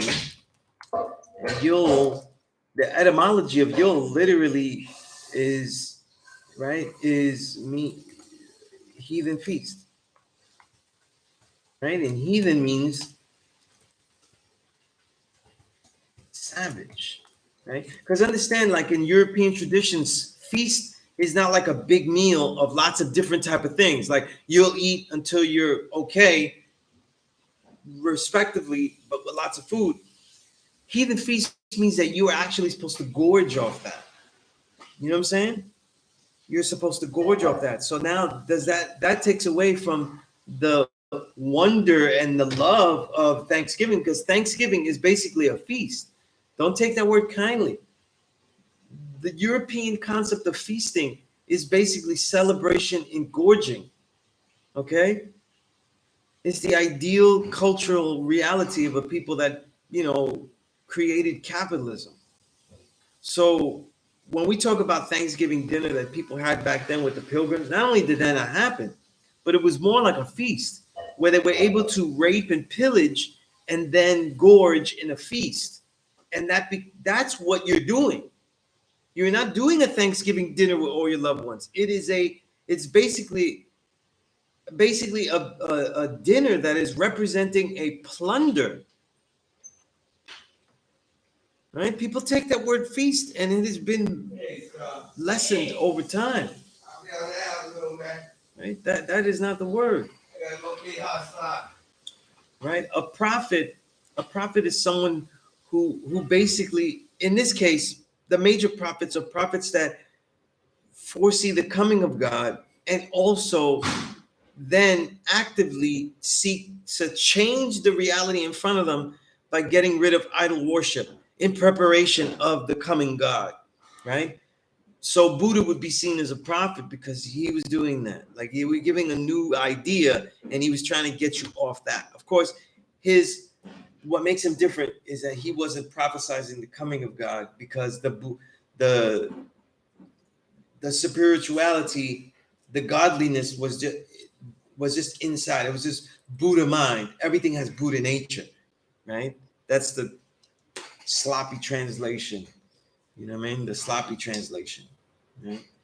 The Buddha mind, you know. So all the prophets, I don't know, I couldn't tell you all of them. I mean, there's like prophets throughout history. You know what I'm saying? And I remember Firstborn Prince used to have people memorize them. They never memorized them, you know. There's a few, acknowledged prophets, you know what I mean?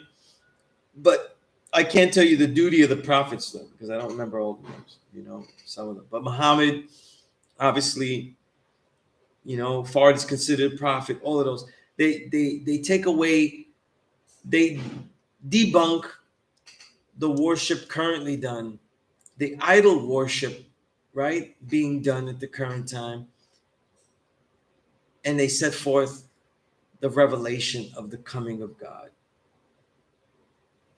In this case, though, the one that's most useful is really Fard, because he's the one that's telling you the true and living God is coming. You know what I mean? Like, it's not going to be a mystery. It's not going to be new things to worship. You know? Or hopefully would be much more clear. See, that's the difference. You know, it's much more clear. But don't get it twisted. You know, like the language of people during Jesus' time was very articulate, very nuanced and deeper, harder, more difficult vocabulary, I should say. So when we read the Bible and it says it right there, "Year of God's Jerusalem," that's pretty blatant for the way that they wrote. You know, they wrote with more subtleties and more artwork. You know, it's literally like pen work. You know, and so when we say that, like what Farg brought was more blatant and more simple, more simple. I mean, he's not the one to come to say the black man is God, the only one. You know, but certainly in a simpler way, right?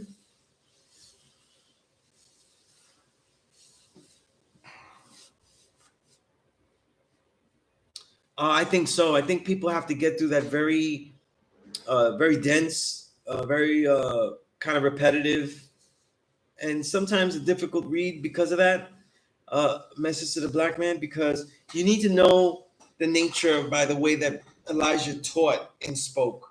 You know, and I think it's good to supplement if you find video when you find video of him speaking and things like that. But the detail, yeah, you need to read that. Absolutely. That's why it's on my beginner book list. It's an essential, right? Absolute essential.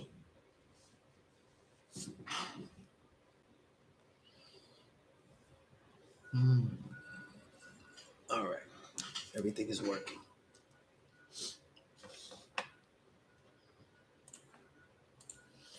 And I think if we do more research and break down the holiday to constituent parts, like the most important, what are the most fun things for the kids? What's the most fun things?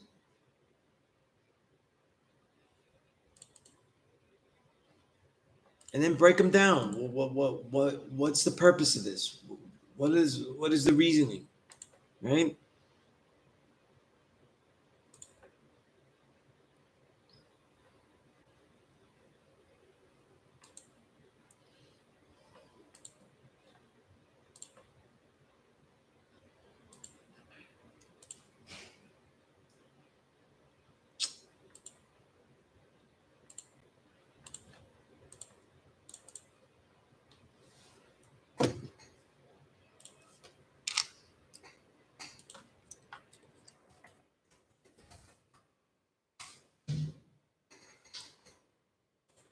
Hmm.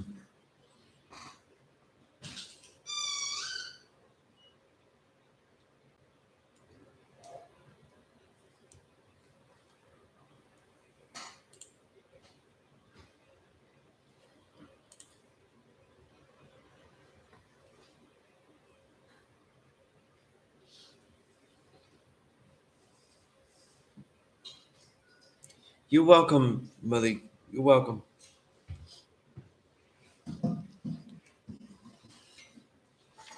You know, I think I don't have all my I don't have my hard drive with me, but I think I have Barry Shangel's books about holidays, and I think that any student that wants those, I can send those to you. I think it's important to start reading those in this time of year if you've never read those books before.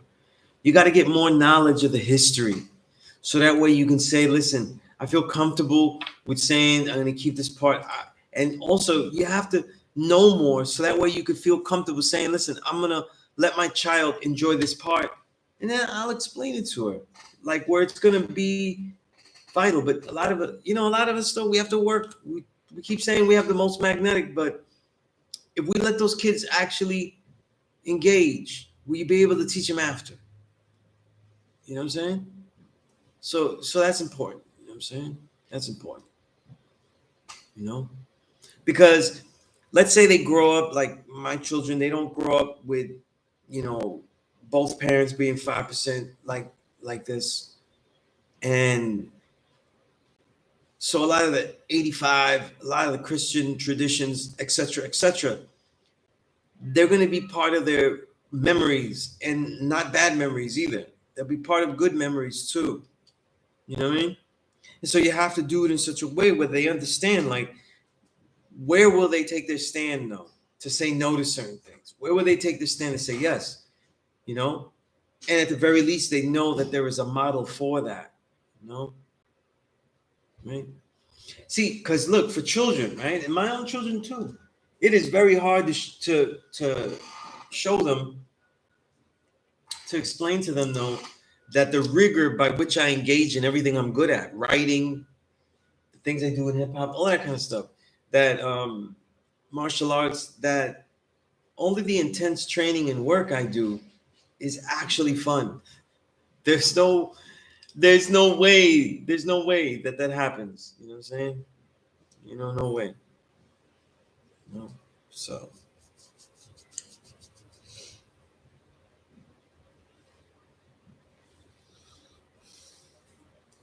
yeah, you know, it's important. You know, it's important to teach him. You know what I'm saying? And have show fun. You know, so like um my, you know, I let my daughter play. You know, I'm not like I'm not as rigid as I was with my oldest, because I have confidence in the way that I can teach, and the in my own magnetic. You know what I'm saying? And so I'm willing to, you know, like, we'll go on Disney Plus though, and we'll watch funny Christmas shit. You know what I'm saying? I'll show her the things I used to watch when I was a kid. You know what I'm saying? Because I also want them to know and contrast that. Because if they enjoy the same Disney's Christmas Carol I enjoyed, the 1983 one that I enjoyed, and then later read Christmas Carol, and then later get the jewels about that, then they can understand what it means to be fooled, and how something that is not right and exact can be manipulated.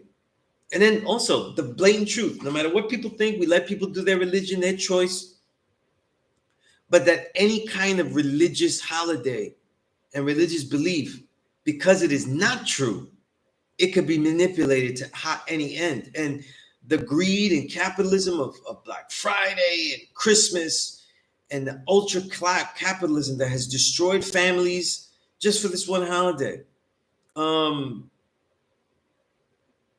is something that can be shown to them, can be a great lesson. You know what I'm saying? Right? Yeah, and I'm pretty sure I have it, Malik. It's just that in my phone, I only travel with mainly EPUBs. I don't really like reading PDFs. I only collect PDFs if I can't find a book. But I should. I'm pretty sure I have those as PDF. So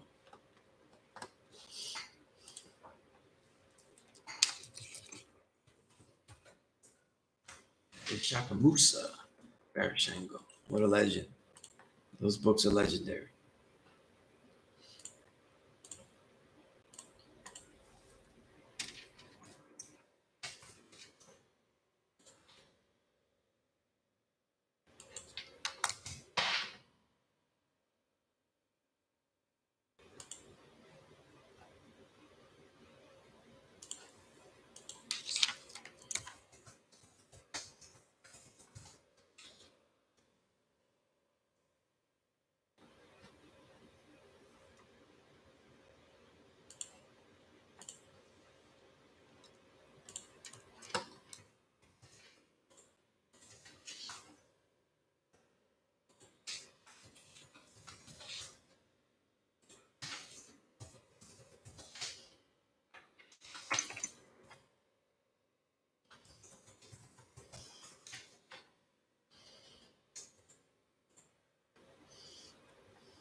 Yeah, although, yeah, you know, I'm not one of Christmas Story. I never was into that movie like that. But a lot of people like it, and I don't mind people watching it. You know what I'm saying? Um, my kid, you know, my children love Home Alone, just like I loved it. You know what I'm saying? But again, like we have to be able to see all cultures because, like, if we're really true and living gods of the entire world, we would be able to see all people's cultures. Now, you think that the European holiday has magnetic. What if there are mysterious holidays that our people of Africa do in the African countries or in South American countries that have nothing to do with European religion or anything like that, right? And when we go beneath the surface, that they're totally mysterious and filled with mysterious misgivings, right? And incorrect things, right? What will you do then? You know, like there, there. Everything is trick knowledge. Everything is mixed with the truth. You know what I mean?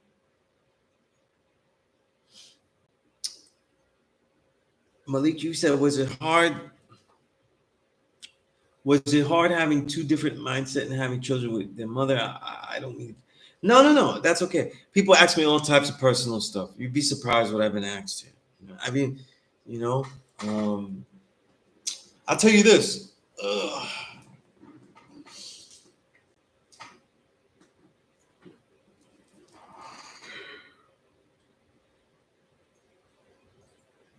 I used to try to war with it, go against it, fight it, you know? And the key was to go to my greatest source and go straight to the child and teach her, make her rebellious, show her that, you know, you doing this now, and it might not be right and exact. I don't see it as right and exact. I showed you why I don't agree with it. But one day you'll be able to change, and it'll be your decision to continue that or do something else. And if you continue to do that, you'll have to justify it as an adult, you know, and saying that it was fun and this and that won't be suitable enough, you know. So it's very, you know, it's important. It's important. That means with all things, not just Christmas or anything like that, you know.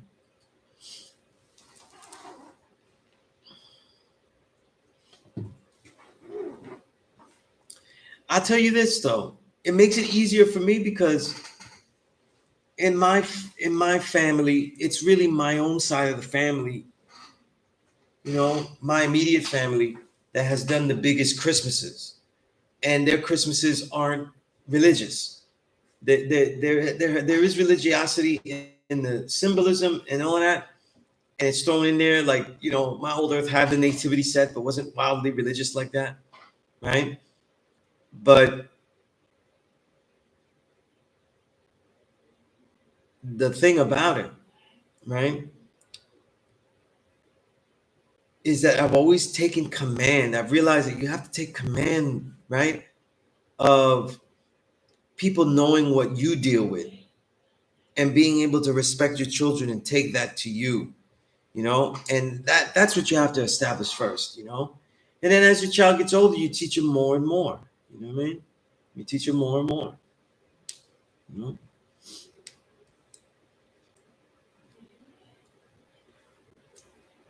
Okay. Like him, you said, can you add on to the topic of both parents not being? Well, you know, I didn't really build about both parents. Well, not both parents not being 5%, right? I was building on like one parent not being 5%. You know what I'm saying? Um, if you're dealing with, you know, one parent that isn't 5%, I don't.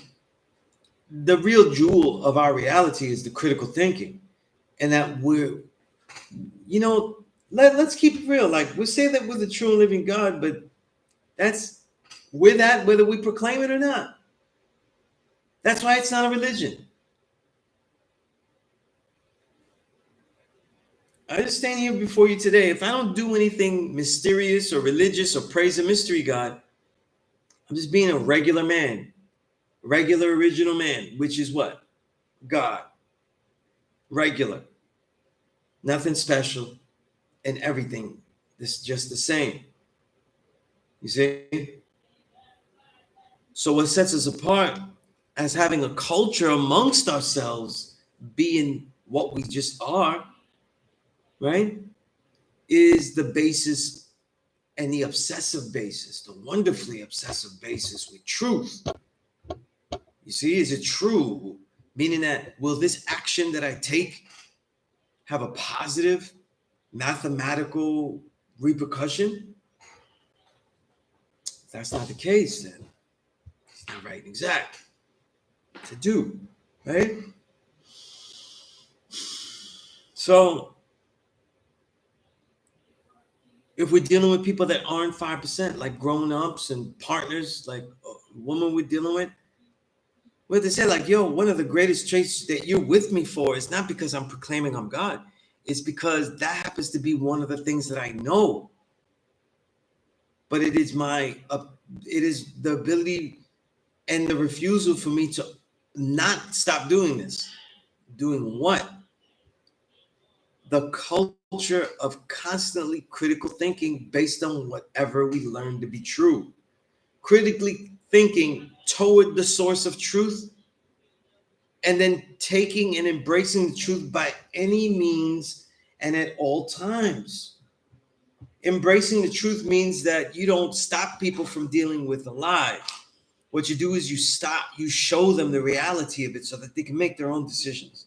And sometimes we have to respect the youth in that way, right? There are boundaries, there are limits, though. You're not going to let the kid eat pork, though. You're not going to let the kid eat the wrong foods that are unhealthy, just so they could learn. Because, first of all, it'd be a bad lesson. They wouldn't learn. They wouldn't be able to register lack of health in just eating a food. You know what I mean? If they didn't like the way it tastes, you got lucky. Or if it was badly made, you got lucky. But that doesn't necessarily prove that. See? So these are the things, you know what I mean? Like you say, woman, one of the things you prided this reality on is the benefits of critical thinking and the rebelliousness of it. Some people can't stick that long with that.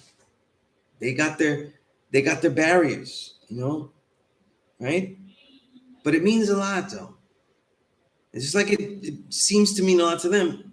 It should mean a lot to you that on the day and on the month where no one seems to care where things come from, as long as it's continuously traditionally fun, we're going to continue to do that.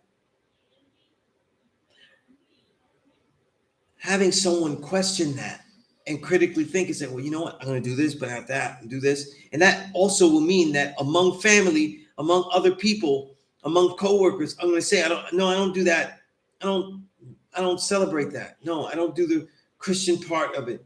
You know, I don't celebrate baby Jesus. You know what I'm saying? Unless his name is Asan Unique. You know what I mean? So, I mean, that's the thing, you know, like we can make tradition now, right? Like, right? I might do that with my kids, you know what I'm saying? Like, we'll plant a tree, you know what I'm saying? Like, we'll get like real living plants, and we'll make a little model of Old Dirty Bastard, you know what I mean? Asan Unique, and we'll put him on the soil, you know what I'm saying? Like, and it's funny, it's kind of funny, but it would be a way of showing that, you know what I'm saying? It would be a way of showing that, because you know what? The dynamic individual, the never before seen individual that we've seen in our lives, though, was him. It wasn't anybody else. It wasn't Jesus Christ. It was him. You know what I'm saying? Among many people, but he definitely fits the bill. You know?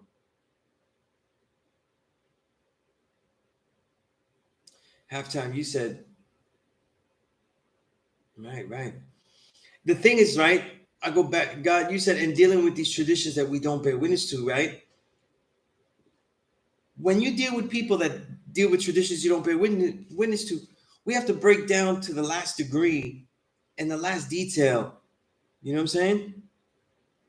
The details of what each tradition is. You know what I'm saying? What would be the tradition? You see? Will we have to get rid of listening to aguinaldos, right? The Boricua Christmas music. Trust me, if any of you hear it, I'll give you a link. Let me give you one. because you've probably heard this and it's been sampled by people, and you're like, wow, you mean music like that you can't listen to, right? Let's see if I could get like, in fact, I'll even give you a live version so you could, I wonder if, let's see.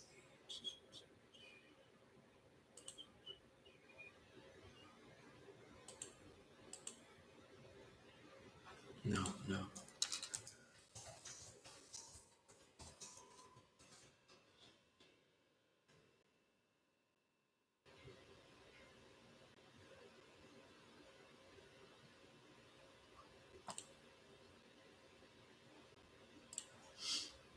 All right.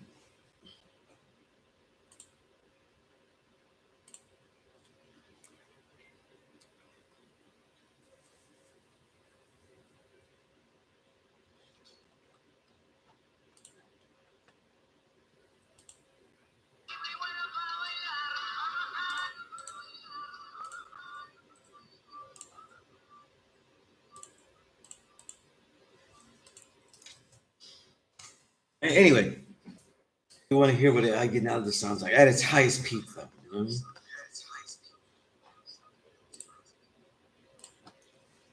I mean? Right. So the you know what's interesting? What are the parts that we won't? Will we not? You know, like I make distinctions. You know what I'm saying? Like I'll watch some Christmas things with the family, but I won't really go into. I won't look even if I enjoy them. I won't really put on Christmas things unless it's particular. You know what I'm saying? Unless I have the opportunity to teach, but I let the flow go. I let the flow go. You know what I mean? I'm willing to educate. I'm willing to teach my kid at times. You know what I'm saying? And if you think there's not going to be confrontation, well, then you're forgetting life. You know what I'm saying? But what are the traditions that blatantly go against this knowledge of self and disrespect it? There are plenty. There are plenty. The mystery God, the idea of the Christ Mass. So these things have to be taught. You know what I mean? Again, I mentioned that I am definitely against the Christmas tree. You know what I'm saying? You know, and I have relatives that, you know, my sister, everything, they're gonna put up the Christmas tree. And the truth is that I'm against it, even if it's plastic. And then yet I have the contradiction that I have some of my greatest memories with the Christmas tree. You see? But I know that a young me, if you had told me what that meant as a young man, no, I wouldn't be so keen on it. It wouldn't have the power it had. You see? And that's the thing you have to look at, you know? So it's some critical thinking. You know what I'm saying? People want to celebrate the holidays, but then they say this. Then are you willing to educate and say, why are you doing this? Why are you doing that? You know? We should get our children gifts. They worked hard all year. Those gifts are well deserved. You know what I'm saying? Well deserved. You know? What else though? Right? What else? Right?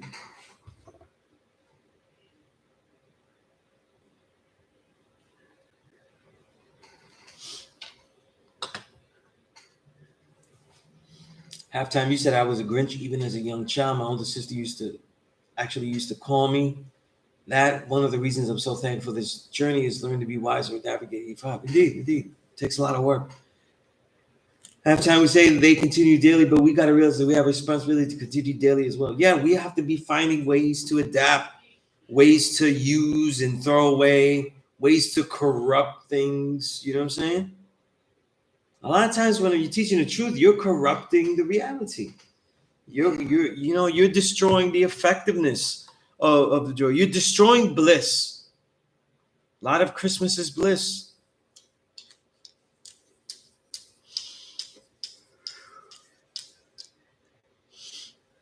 No. If you're living righteous, you don't have to constantly proclaim it, though. You know, but it doesn't mean though that people aren't constantly challenging it. You see, and that's what we have. We also have to recognize that. You know, right? The truth is that 85 know that their holiday is based on mad shit that they don't know. And that half of the Christian stuff that they think is Christian isn't even Christian. They don't know shit about it. In fact, they don't even know how the stupid Christian religion they've been dealing with that has them in church bored out of their minds and quoting scripture that they don't understand, that the preacher just quotes and doesn't explain because it's in, a late middle English and stuff that they don't understand. And then when he explains it, it doesn't read anything like it was in there, and it's his own select opinions of the day. How did it become this great thing with all these great things in it? Because certainly don't look like the church had those fun things. You know what I mean?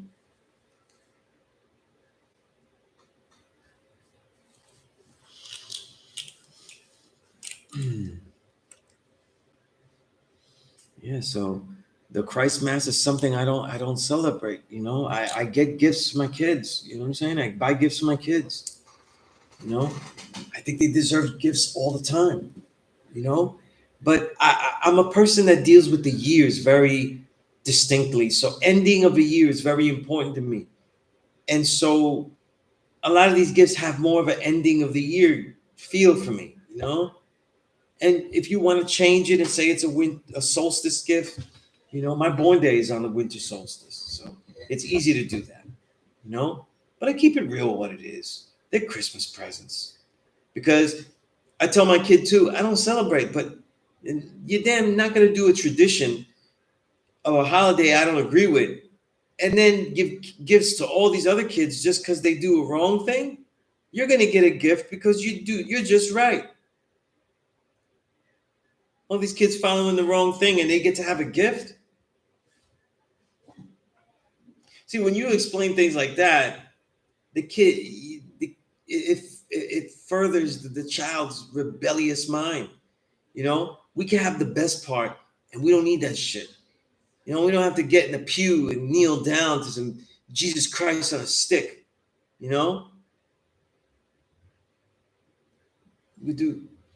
get the best part. Because you know why? Gift giving, Santa Claus, the Christmas tree has nothing to do with Christmas. The only thing that has to do with Jesus Christ is that they added the nativity set on the bottom. And mind you, I said nativity set.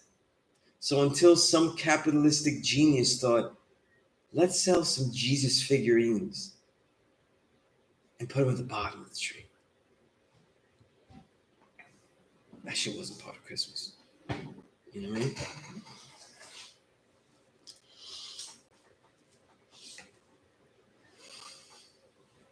What about changing the narrative title to Wisdom Power Day? Because your family's God-given talent and accomplishments of the year, just a suggestion. That's great too. You know what I'm saying? That's great too. Like it might, just so you know, in my personal life, it's very easy to not focus on it because my father is born on the 24th.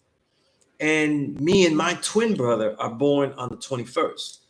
You know what I mean? So that shit was gonna be a celebration no matter what. You know what I mean? And so for my when I was growing up, my mother always wanted the credit. She wasn't trying to give Jesus the credit. So we were never taught Santa Claus was somebody else. You know what I mean? We were taught that Santa Claus and Mrs. Santa Claus was her and my father. And then my father was born on Christmas. So I was like, yo, I'm with the real Chris Kringle. You know what I'm saying? He just drink a lot more. Doesn't have a beard. Right? Should we deal with a woman who seeks our attention and is really a good woman, however, isn't of our culture, has beautiful qualities? So many earths seek out. So many earths seek out us as well. What a conundrum. Nah, not everyone, you know what I mean? Like, you should deal with people on their own level if you're gonna deal like that. You know what I mean? How much can you deal with? You know what I'm saying? How much can you deal with? Can you deal with somebody that like is a little bit religious or like is not so studious though? You know what I'm saying? And so, you know, they don't really always recognize all things they do as religious. You know, whatever, right? But they're really good. They have love. They see you as supreme. It's gonna be your judgment call. You know what I'm saying? It's gonna be your judgment call. You know,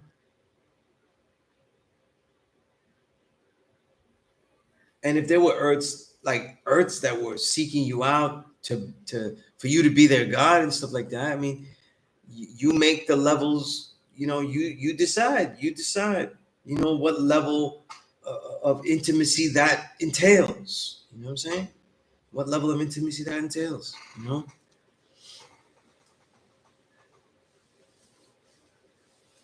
Halftime. The lack of logic taught in Catholic school ruined the holiday magic for me at the age of 8. No, that's fun. The resurrection of the Son of Man. You're damn right. Damn right. You know?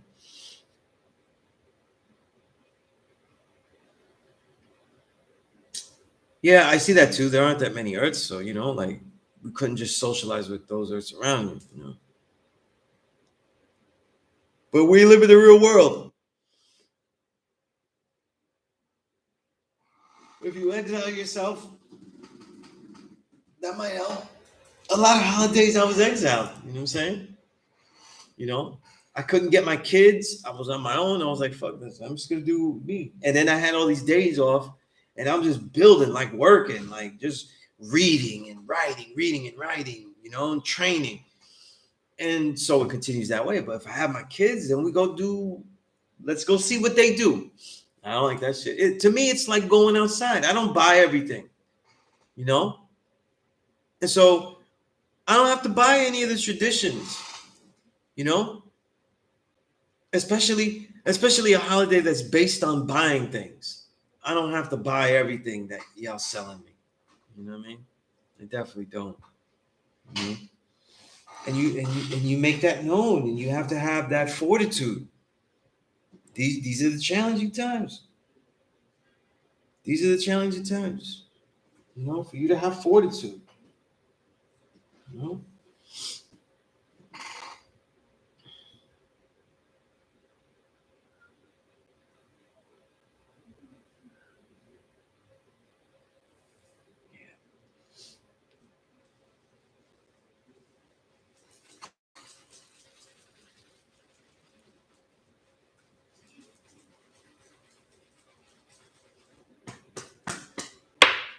Particularly enjoying this one. I'm mad that I got cut.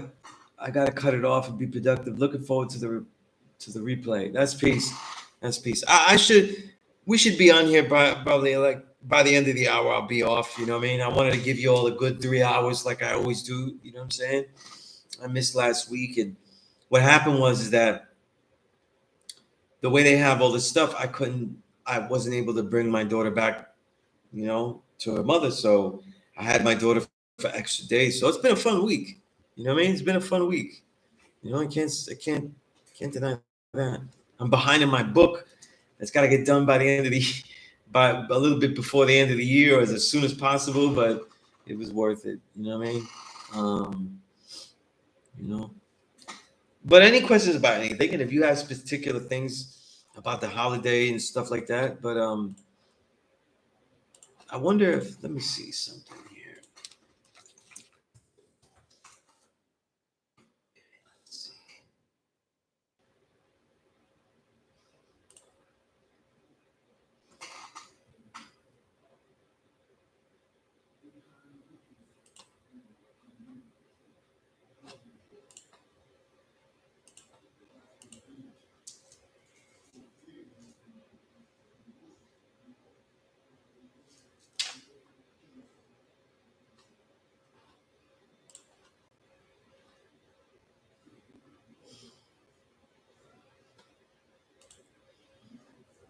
By the way, as an update, I do have those books, African People and European Holidays and Mental Genocide. I have book 1 and 2 as PDFs. You know, so they're just screenshot PDFs, but they're certainly worth going through the rigor and reading through these. And this is a perfect month to get into reading these books. You know, they're not that long. They're only 125 pages or so each book.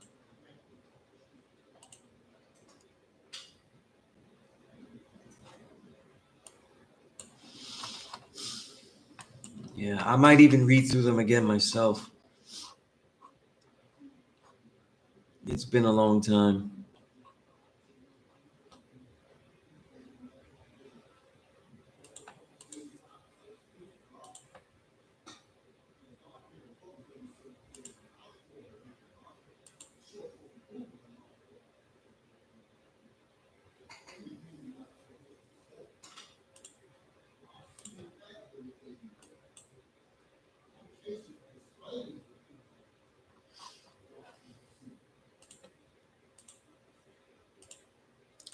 Yeah, so if anybody wants those Barashango books, I have them.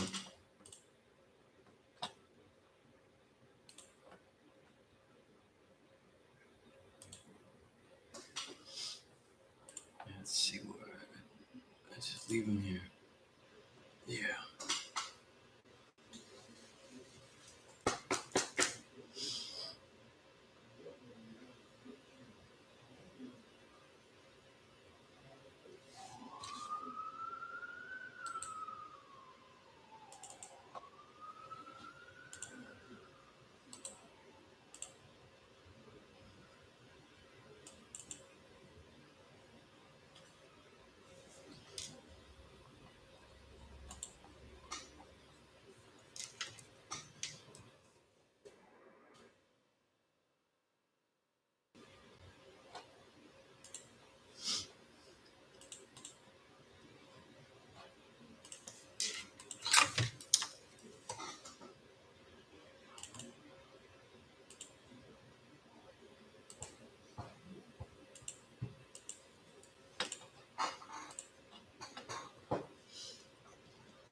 All right, so now we're in the early afternoon. I'll be on here until 1 o'clock. So anyone that has any builds about anything, please let me know. Let me know anything that you would like for me to build on. You know? Again, at the end of the year, there's only what is it? There's only 4 sessions left this year, you know? So as soon as I add on the planning build plus lesson and add on to it, because I want to add new things,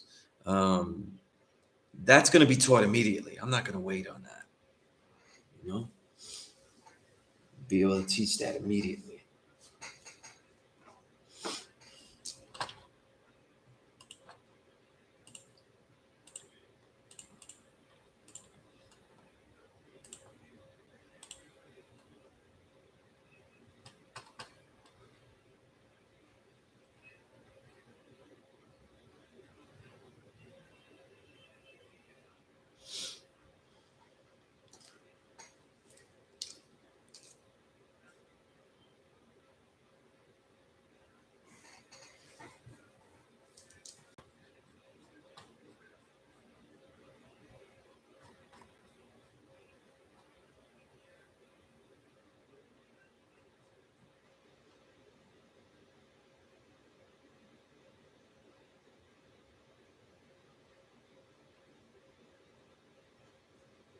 Yeah, this is good, man. I'm looking through these Barishango books. You know, it's got everything: the symbolism of uh, Christmas tree, Yule log. Yule log was burned by Norsemen in adoration to the thunder god Thor. Right? More details. Christmas lights. You know what I'm saying? Lights were extremely, you know, how lights were extremely valuable in ancient Europe, and goes on there to show the relevance. This is great stuff. Mistletoe, right? All this stuff is in here. A must read. A must read. You know, and I'll probably go through it again myself.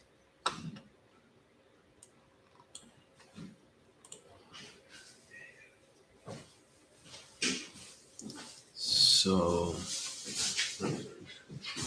praise God. Yeah, I was here, God. So I was like, I'm doing the class now.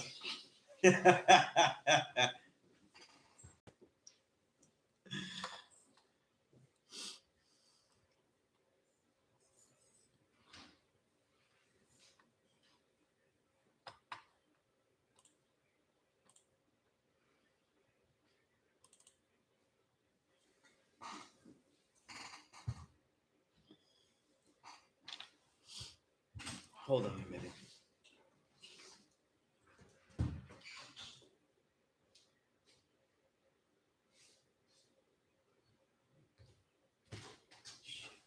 All right. Let's see.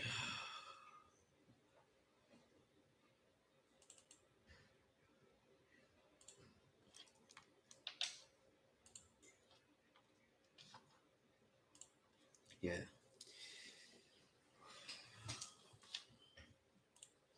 I'm looking through volume 2 though. I don't remember. I mean, volume 1 is so complete.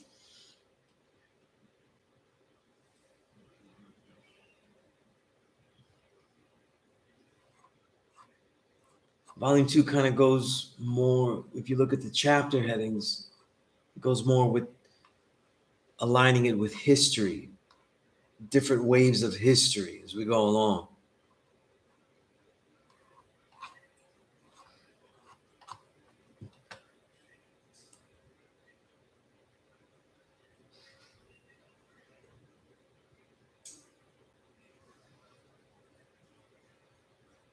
Yeah, must reads, must reads. In fact, I'm going to be reading these books again myself. See how I toss them into my phone.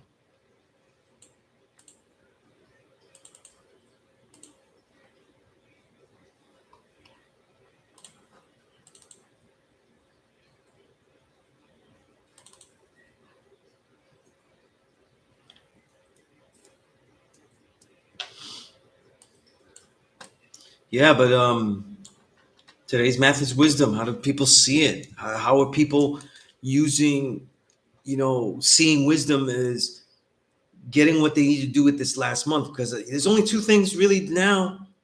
You're either preparing and salvaging a shitty year for yourself and trying to leap into the next year at a much better intensity, or there are a lot of things that you still want to complete this year, right?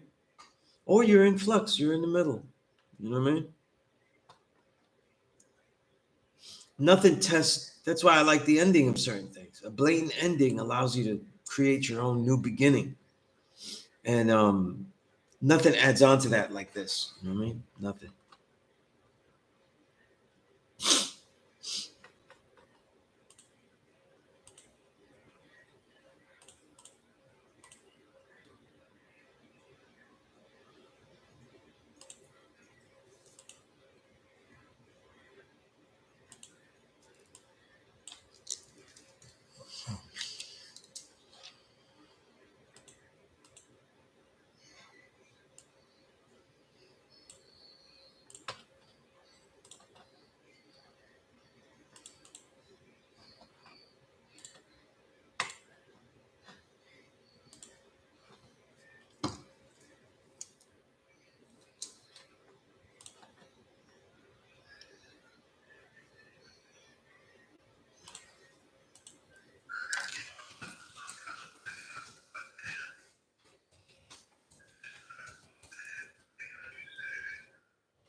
Peace, God.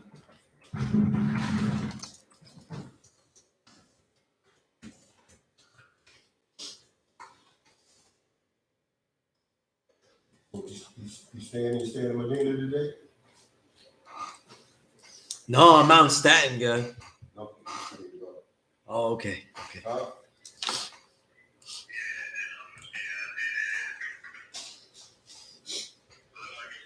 We'll do that. Yeah, definitely.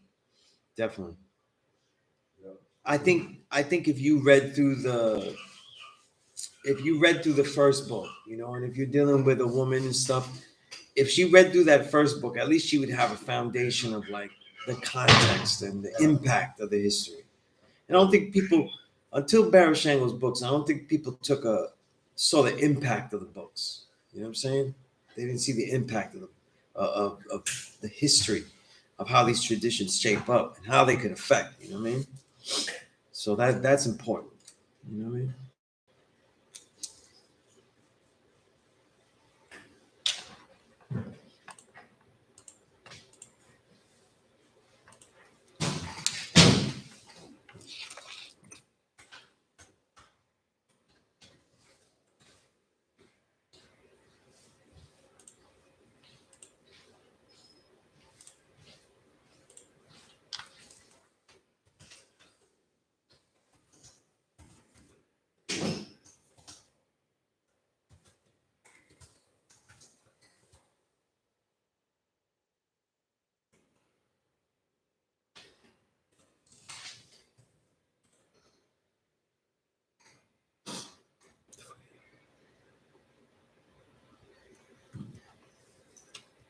Only four left.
Yeah.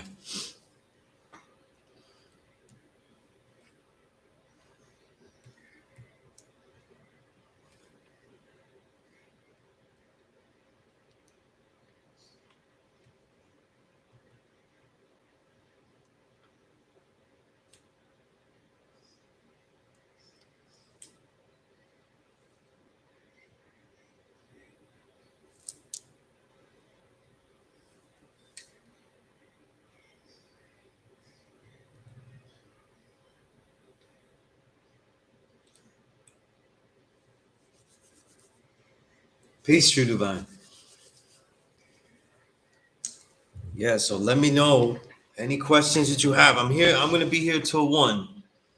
I only have a half hour left here. I want to get all your questions.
Let me open up some of my stuff here. I don't, I always thought I had the Barashango books as a beginner book list, but I also have to revise the beginner book list, and not because the books aren't good, but I don't think it's useful in my mind that a lot of these books, they're too difficult to find. there's pretty much only one book that would be on the beginner book list that would be difficult to find that I would not take off, and that is The Mayor's Man, by Barry Gothard. And that's because The Mayor's Man, The Mayor's Man is out of print book. I've never seen it I haven't seen it anywhere. You know what I mean? Unless it's for exorbitant amounts. You know what I mean?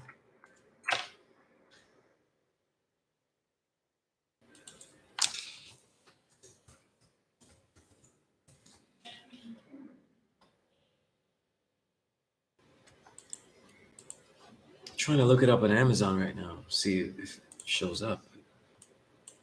It doesn't help that Barry Gothard is a hard spell.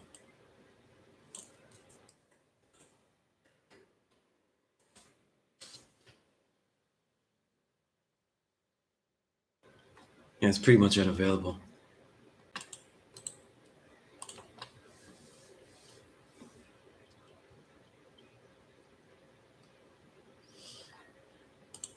So even if I did it again, I would put that as like a bonus book to find, because it's not really useful if it's, but to know of its existence is important. Barry Gothard was the deputy mayor that the mayor, John Lindsay, assigned to this particular area, Harlem. And he assigned many deputy mayors throughout the most conflicted areas in the city. And Barry ended up going here, and he certainly became enamored by the father, certainly saw what the father was doing. And there's a chapter in there called A Man Called Allah, chapter 4, if I remember correctly. And so there's definitely some history, like a perspective of history from someone that isn't a 5%, but was around the father. So it's very useful. Funny that we're in Christmas and I'm talking about that, because he always talked about, he wrote about him. I'm not gonna say talked about him. In the book, he wrote about him like he was Kris Kringle, someone who had a delusion for good. You know what I mean? Plus, I have some like vegan books and diet books and living foods, but I want to update those, get better ones in there. And every single book that I put up there, I would like it to be available where I could share it with you.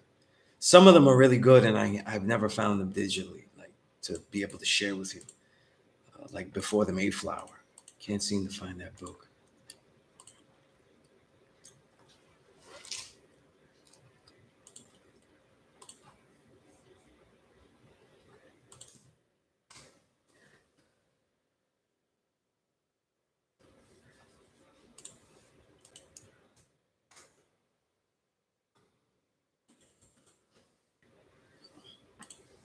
Yeah, but some of these books need to be updated. Some of them are out of. One of them is good, but it's out of print. I think the Hidden History of New York, very good book, but I haven't seen that book anywhere.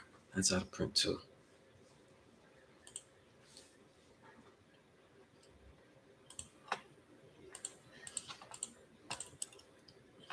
So in the coming year, these are probably projects that I have at the top of the year, early on in the beginning of the year. Also too, one of the Earths asked me for a book list for like Earths, and they're not different than the books that I would want her to, her and other Earths to read that would be on the beginner book list.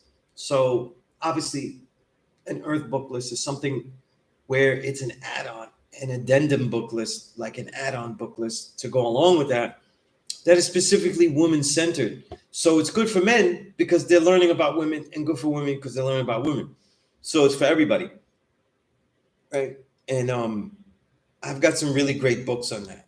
That book list is about almost 30 books. So that's something that the reason I don't share it is because I would really like to read all of these books, and I've only read a few of them. I've been finding them, but I would like to read them. And because all the books that I put on an official book list, I have to read, so it could take a while. You know what I mean?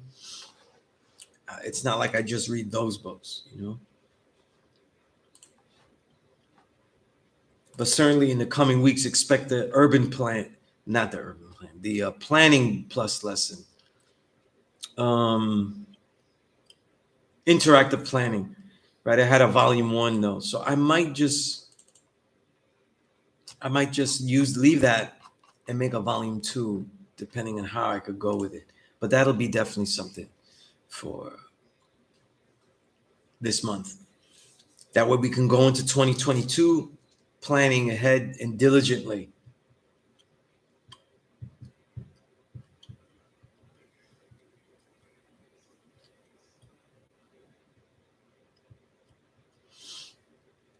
The ideal living foods protocol, the diet, right diet, how to find these things, what to eat, all these things. That I taught that very early in the year. So if people want me to go through that again, let me know, and I'll go through it. Go through it in detail in the class. You know what I mean? Obviously, like with the vaccine and everything like that, our healths are becoming vital right now.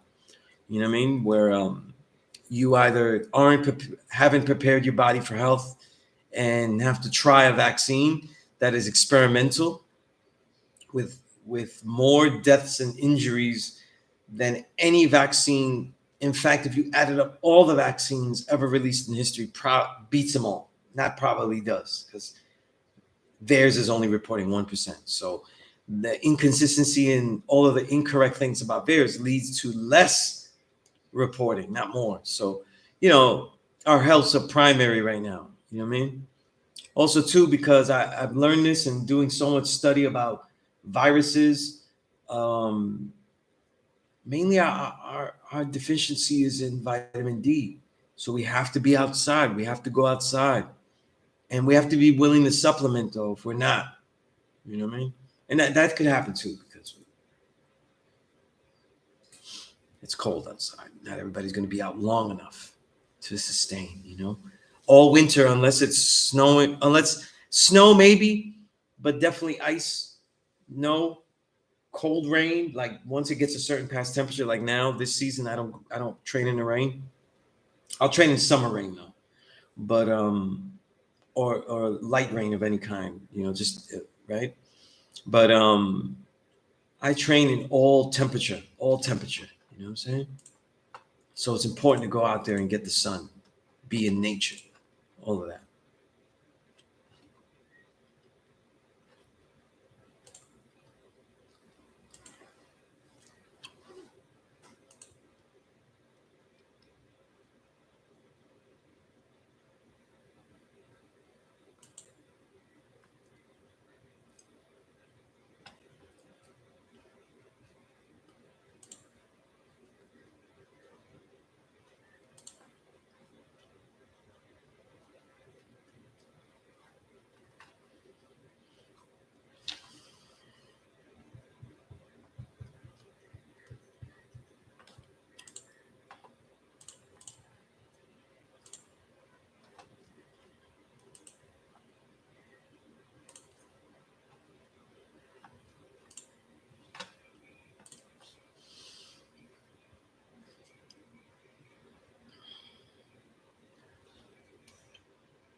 Also, too, since I'm making announcements here, right, as we, no one's really building here, of what I'm going to do.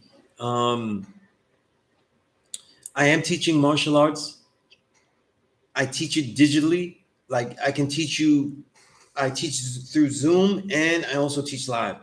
Live sessions are in Staten Island. So if you're um, in the New York area, make your way to Staten Island. And if it seems like a long trip, that's what you do to learn Kung Fu. Because if you inquire about my rates, you'll know that they're excellent rates. You know what I'm saying? Um, no one has rates this good, and no one, even with rates this good, no one's going to give you the information they're going to give you. You know what I mean? Of how to train, how to make this a lifestyle, the kind of books to read, and the free resources that I add on to it. You know what I mean?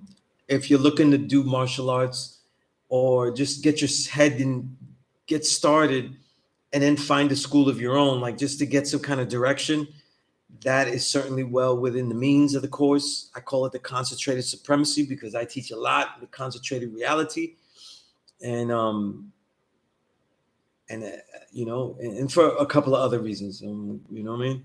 But that's also there. So if you email me, Sunez97 at Gmail. If you're on the Instagram, if you're on the Instagram and you DM me, all that kind of stuff is good too. Next year too, I'm building these plus lessons. Next year, I will be releasing a Peace Course book. My experiences at the Peace Course, teaching the Peace Course. You know what I'm saying? Some of my essential builds plus lessons. And then it isn't a book that students need to learn with me. You know what I'm saying? It's just something I wanted to put down, you know what I'm saying?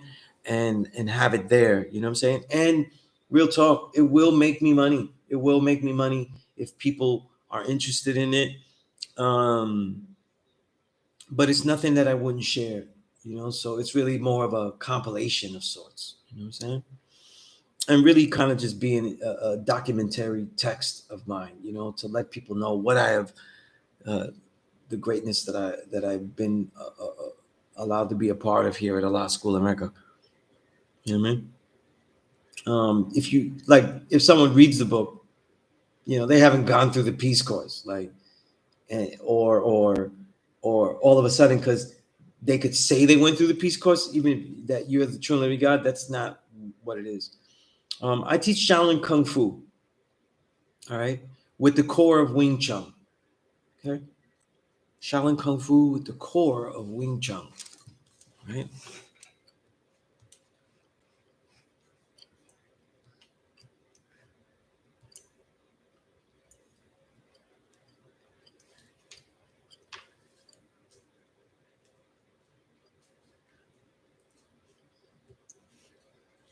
So the animal styles, weapons training, all of that kind of stuff.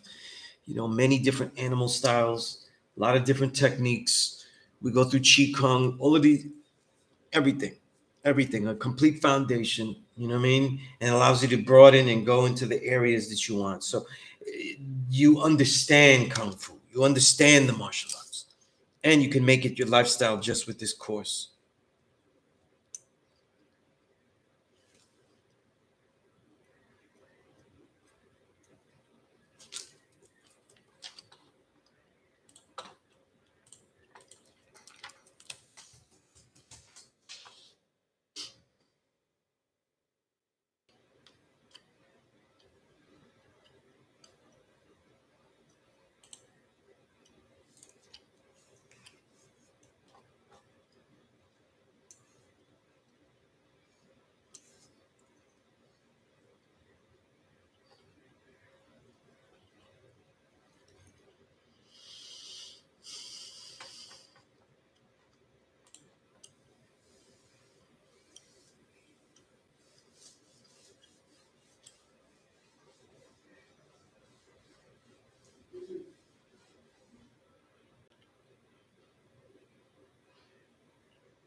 All right. Yeah, so that's pretty much it. So with let me know what you need. Let me know what you need. You know what I'm saying?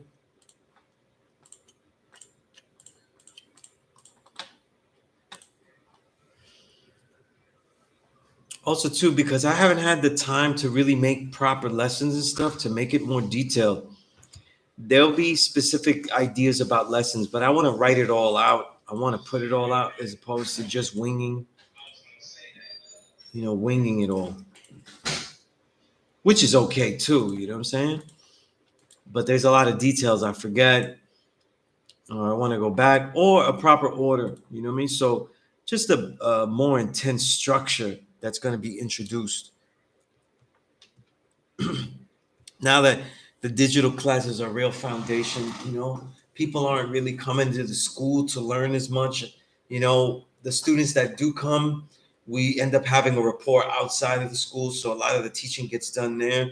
So a lot of this here, and what's going to come with that is I need you regulars, the ones who really tune in to make yourselves students, to engage in these assignments, like, and the major assignment was to begin to write out to me, what is it that you think can make an online student as valid as a student that isn't, what I mean, as an in-person student. Because if you understand and you are willing to help restructure the pedagogy and the pedagogical relationship, um, then you have more than whatever you learn.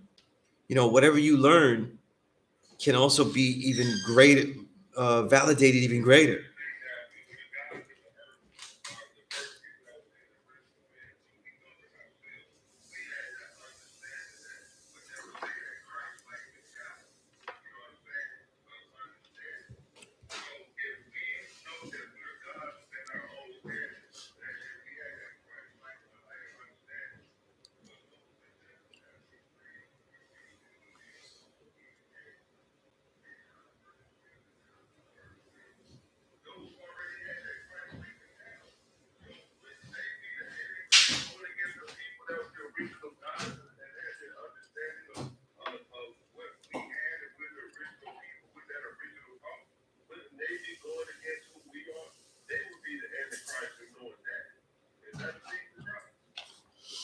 So let me write that assignment here.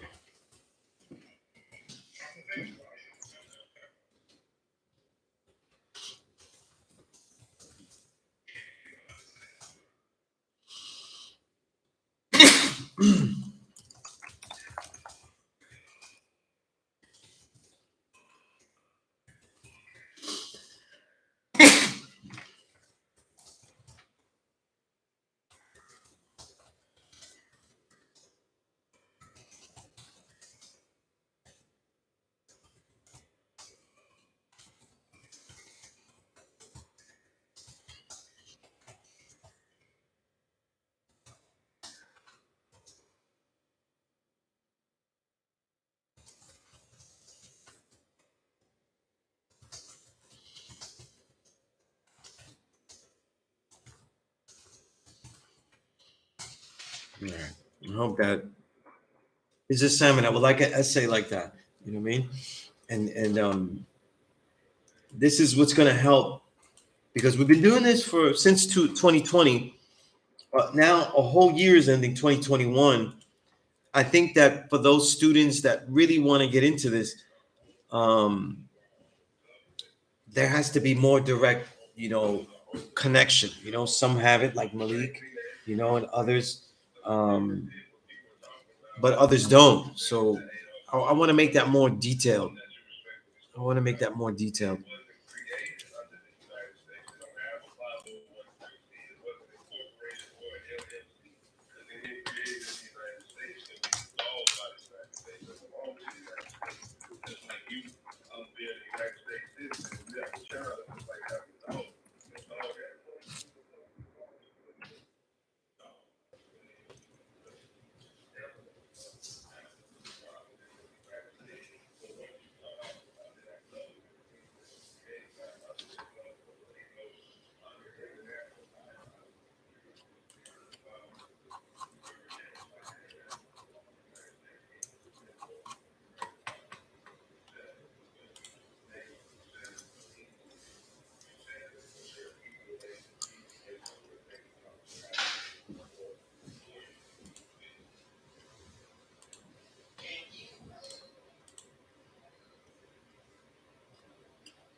All right.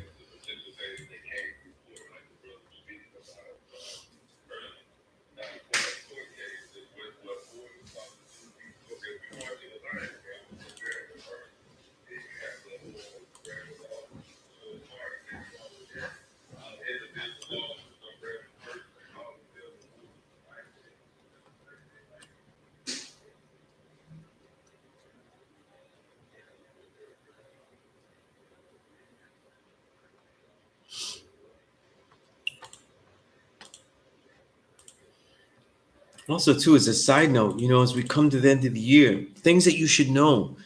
You should know how well your training was. Not whether you train, but like how consistently you train. You should easily be able to tell me how many days a week you average training, working out.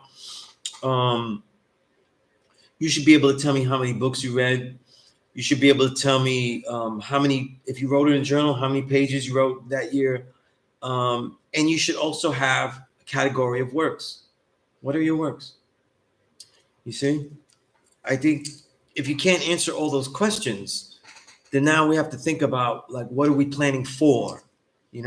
What did you create? What did you build?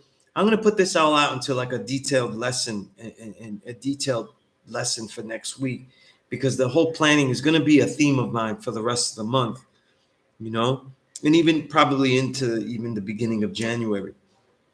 But part of that is this assignment. This assignment, I need students to do it. You know what I'm saying? In some kind of way, you know, especially if you want whatever you learn here to be valid. If you want it to be valid, you know.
All right, so let me know if there's any builds, anything you want me to build on at these last couple of minutes. If not, I'll just end it now.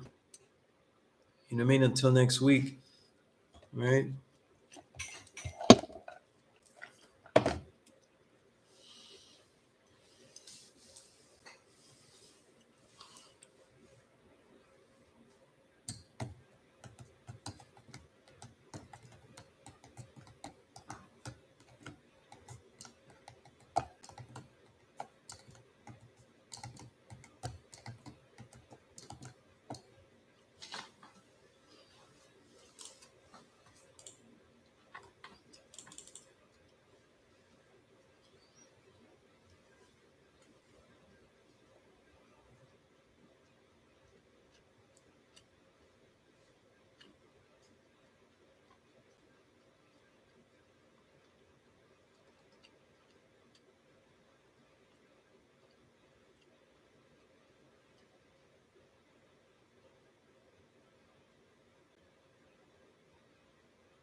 All right.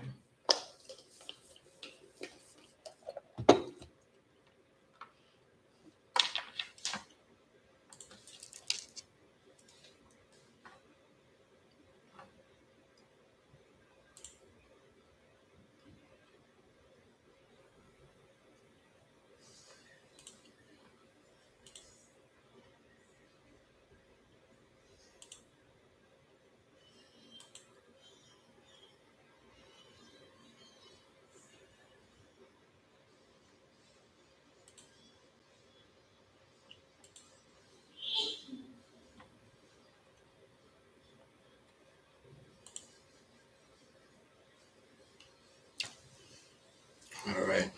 So let me write you have the email, my contact info. If you're on the Instagram, just look up Sunez. I'm easy to find, right? DM me there about training, about anything, about getting this knowledge. Start these assignments. It's upon you to make a even stronger course. You know what I mean? Um, so we can make it powerful again. You know what I mean? Um, there probably won't be any more awkward times. It'll be 5 to 8 regularly, but you know, as I've been trying to complete these projects, I've been trying to make some time for myself, and this was a way of making like 4 extra hours for myself by doing the class now. So hopefully, some of the builds were useful. Um, and if anybody needs my help, though, let me know. All right. Until next time, though. So we'll let you go now. Until next time, everyone. Peace.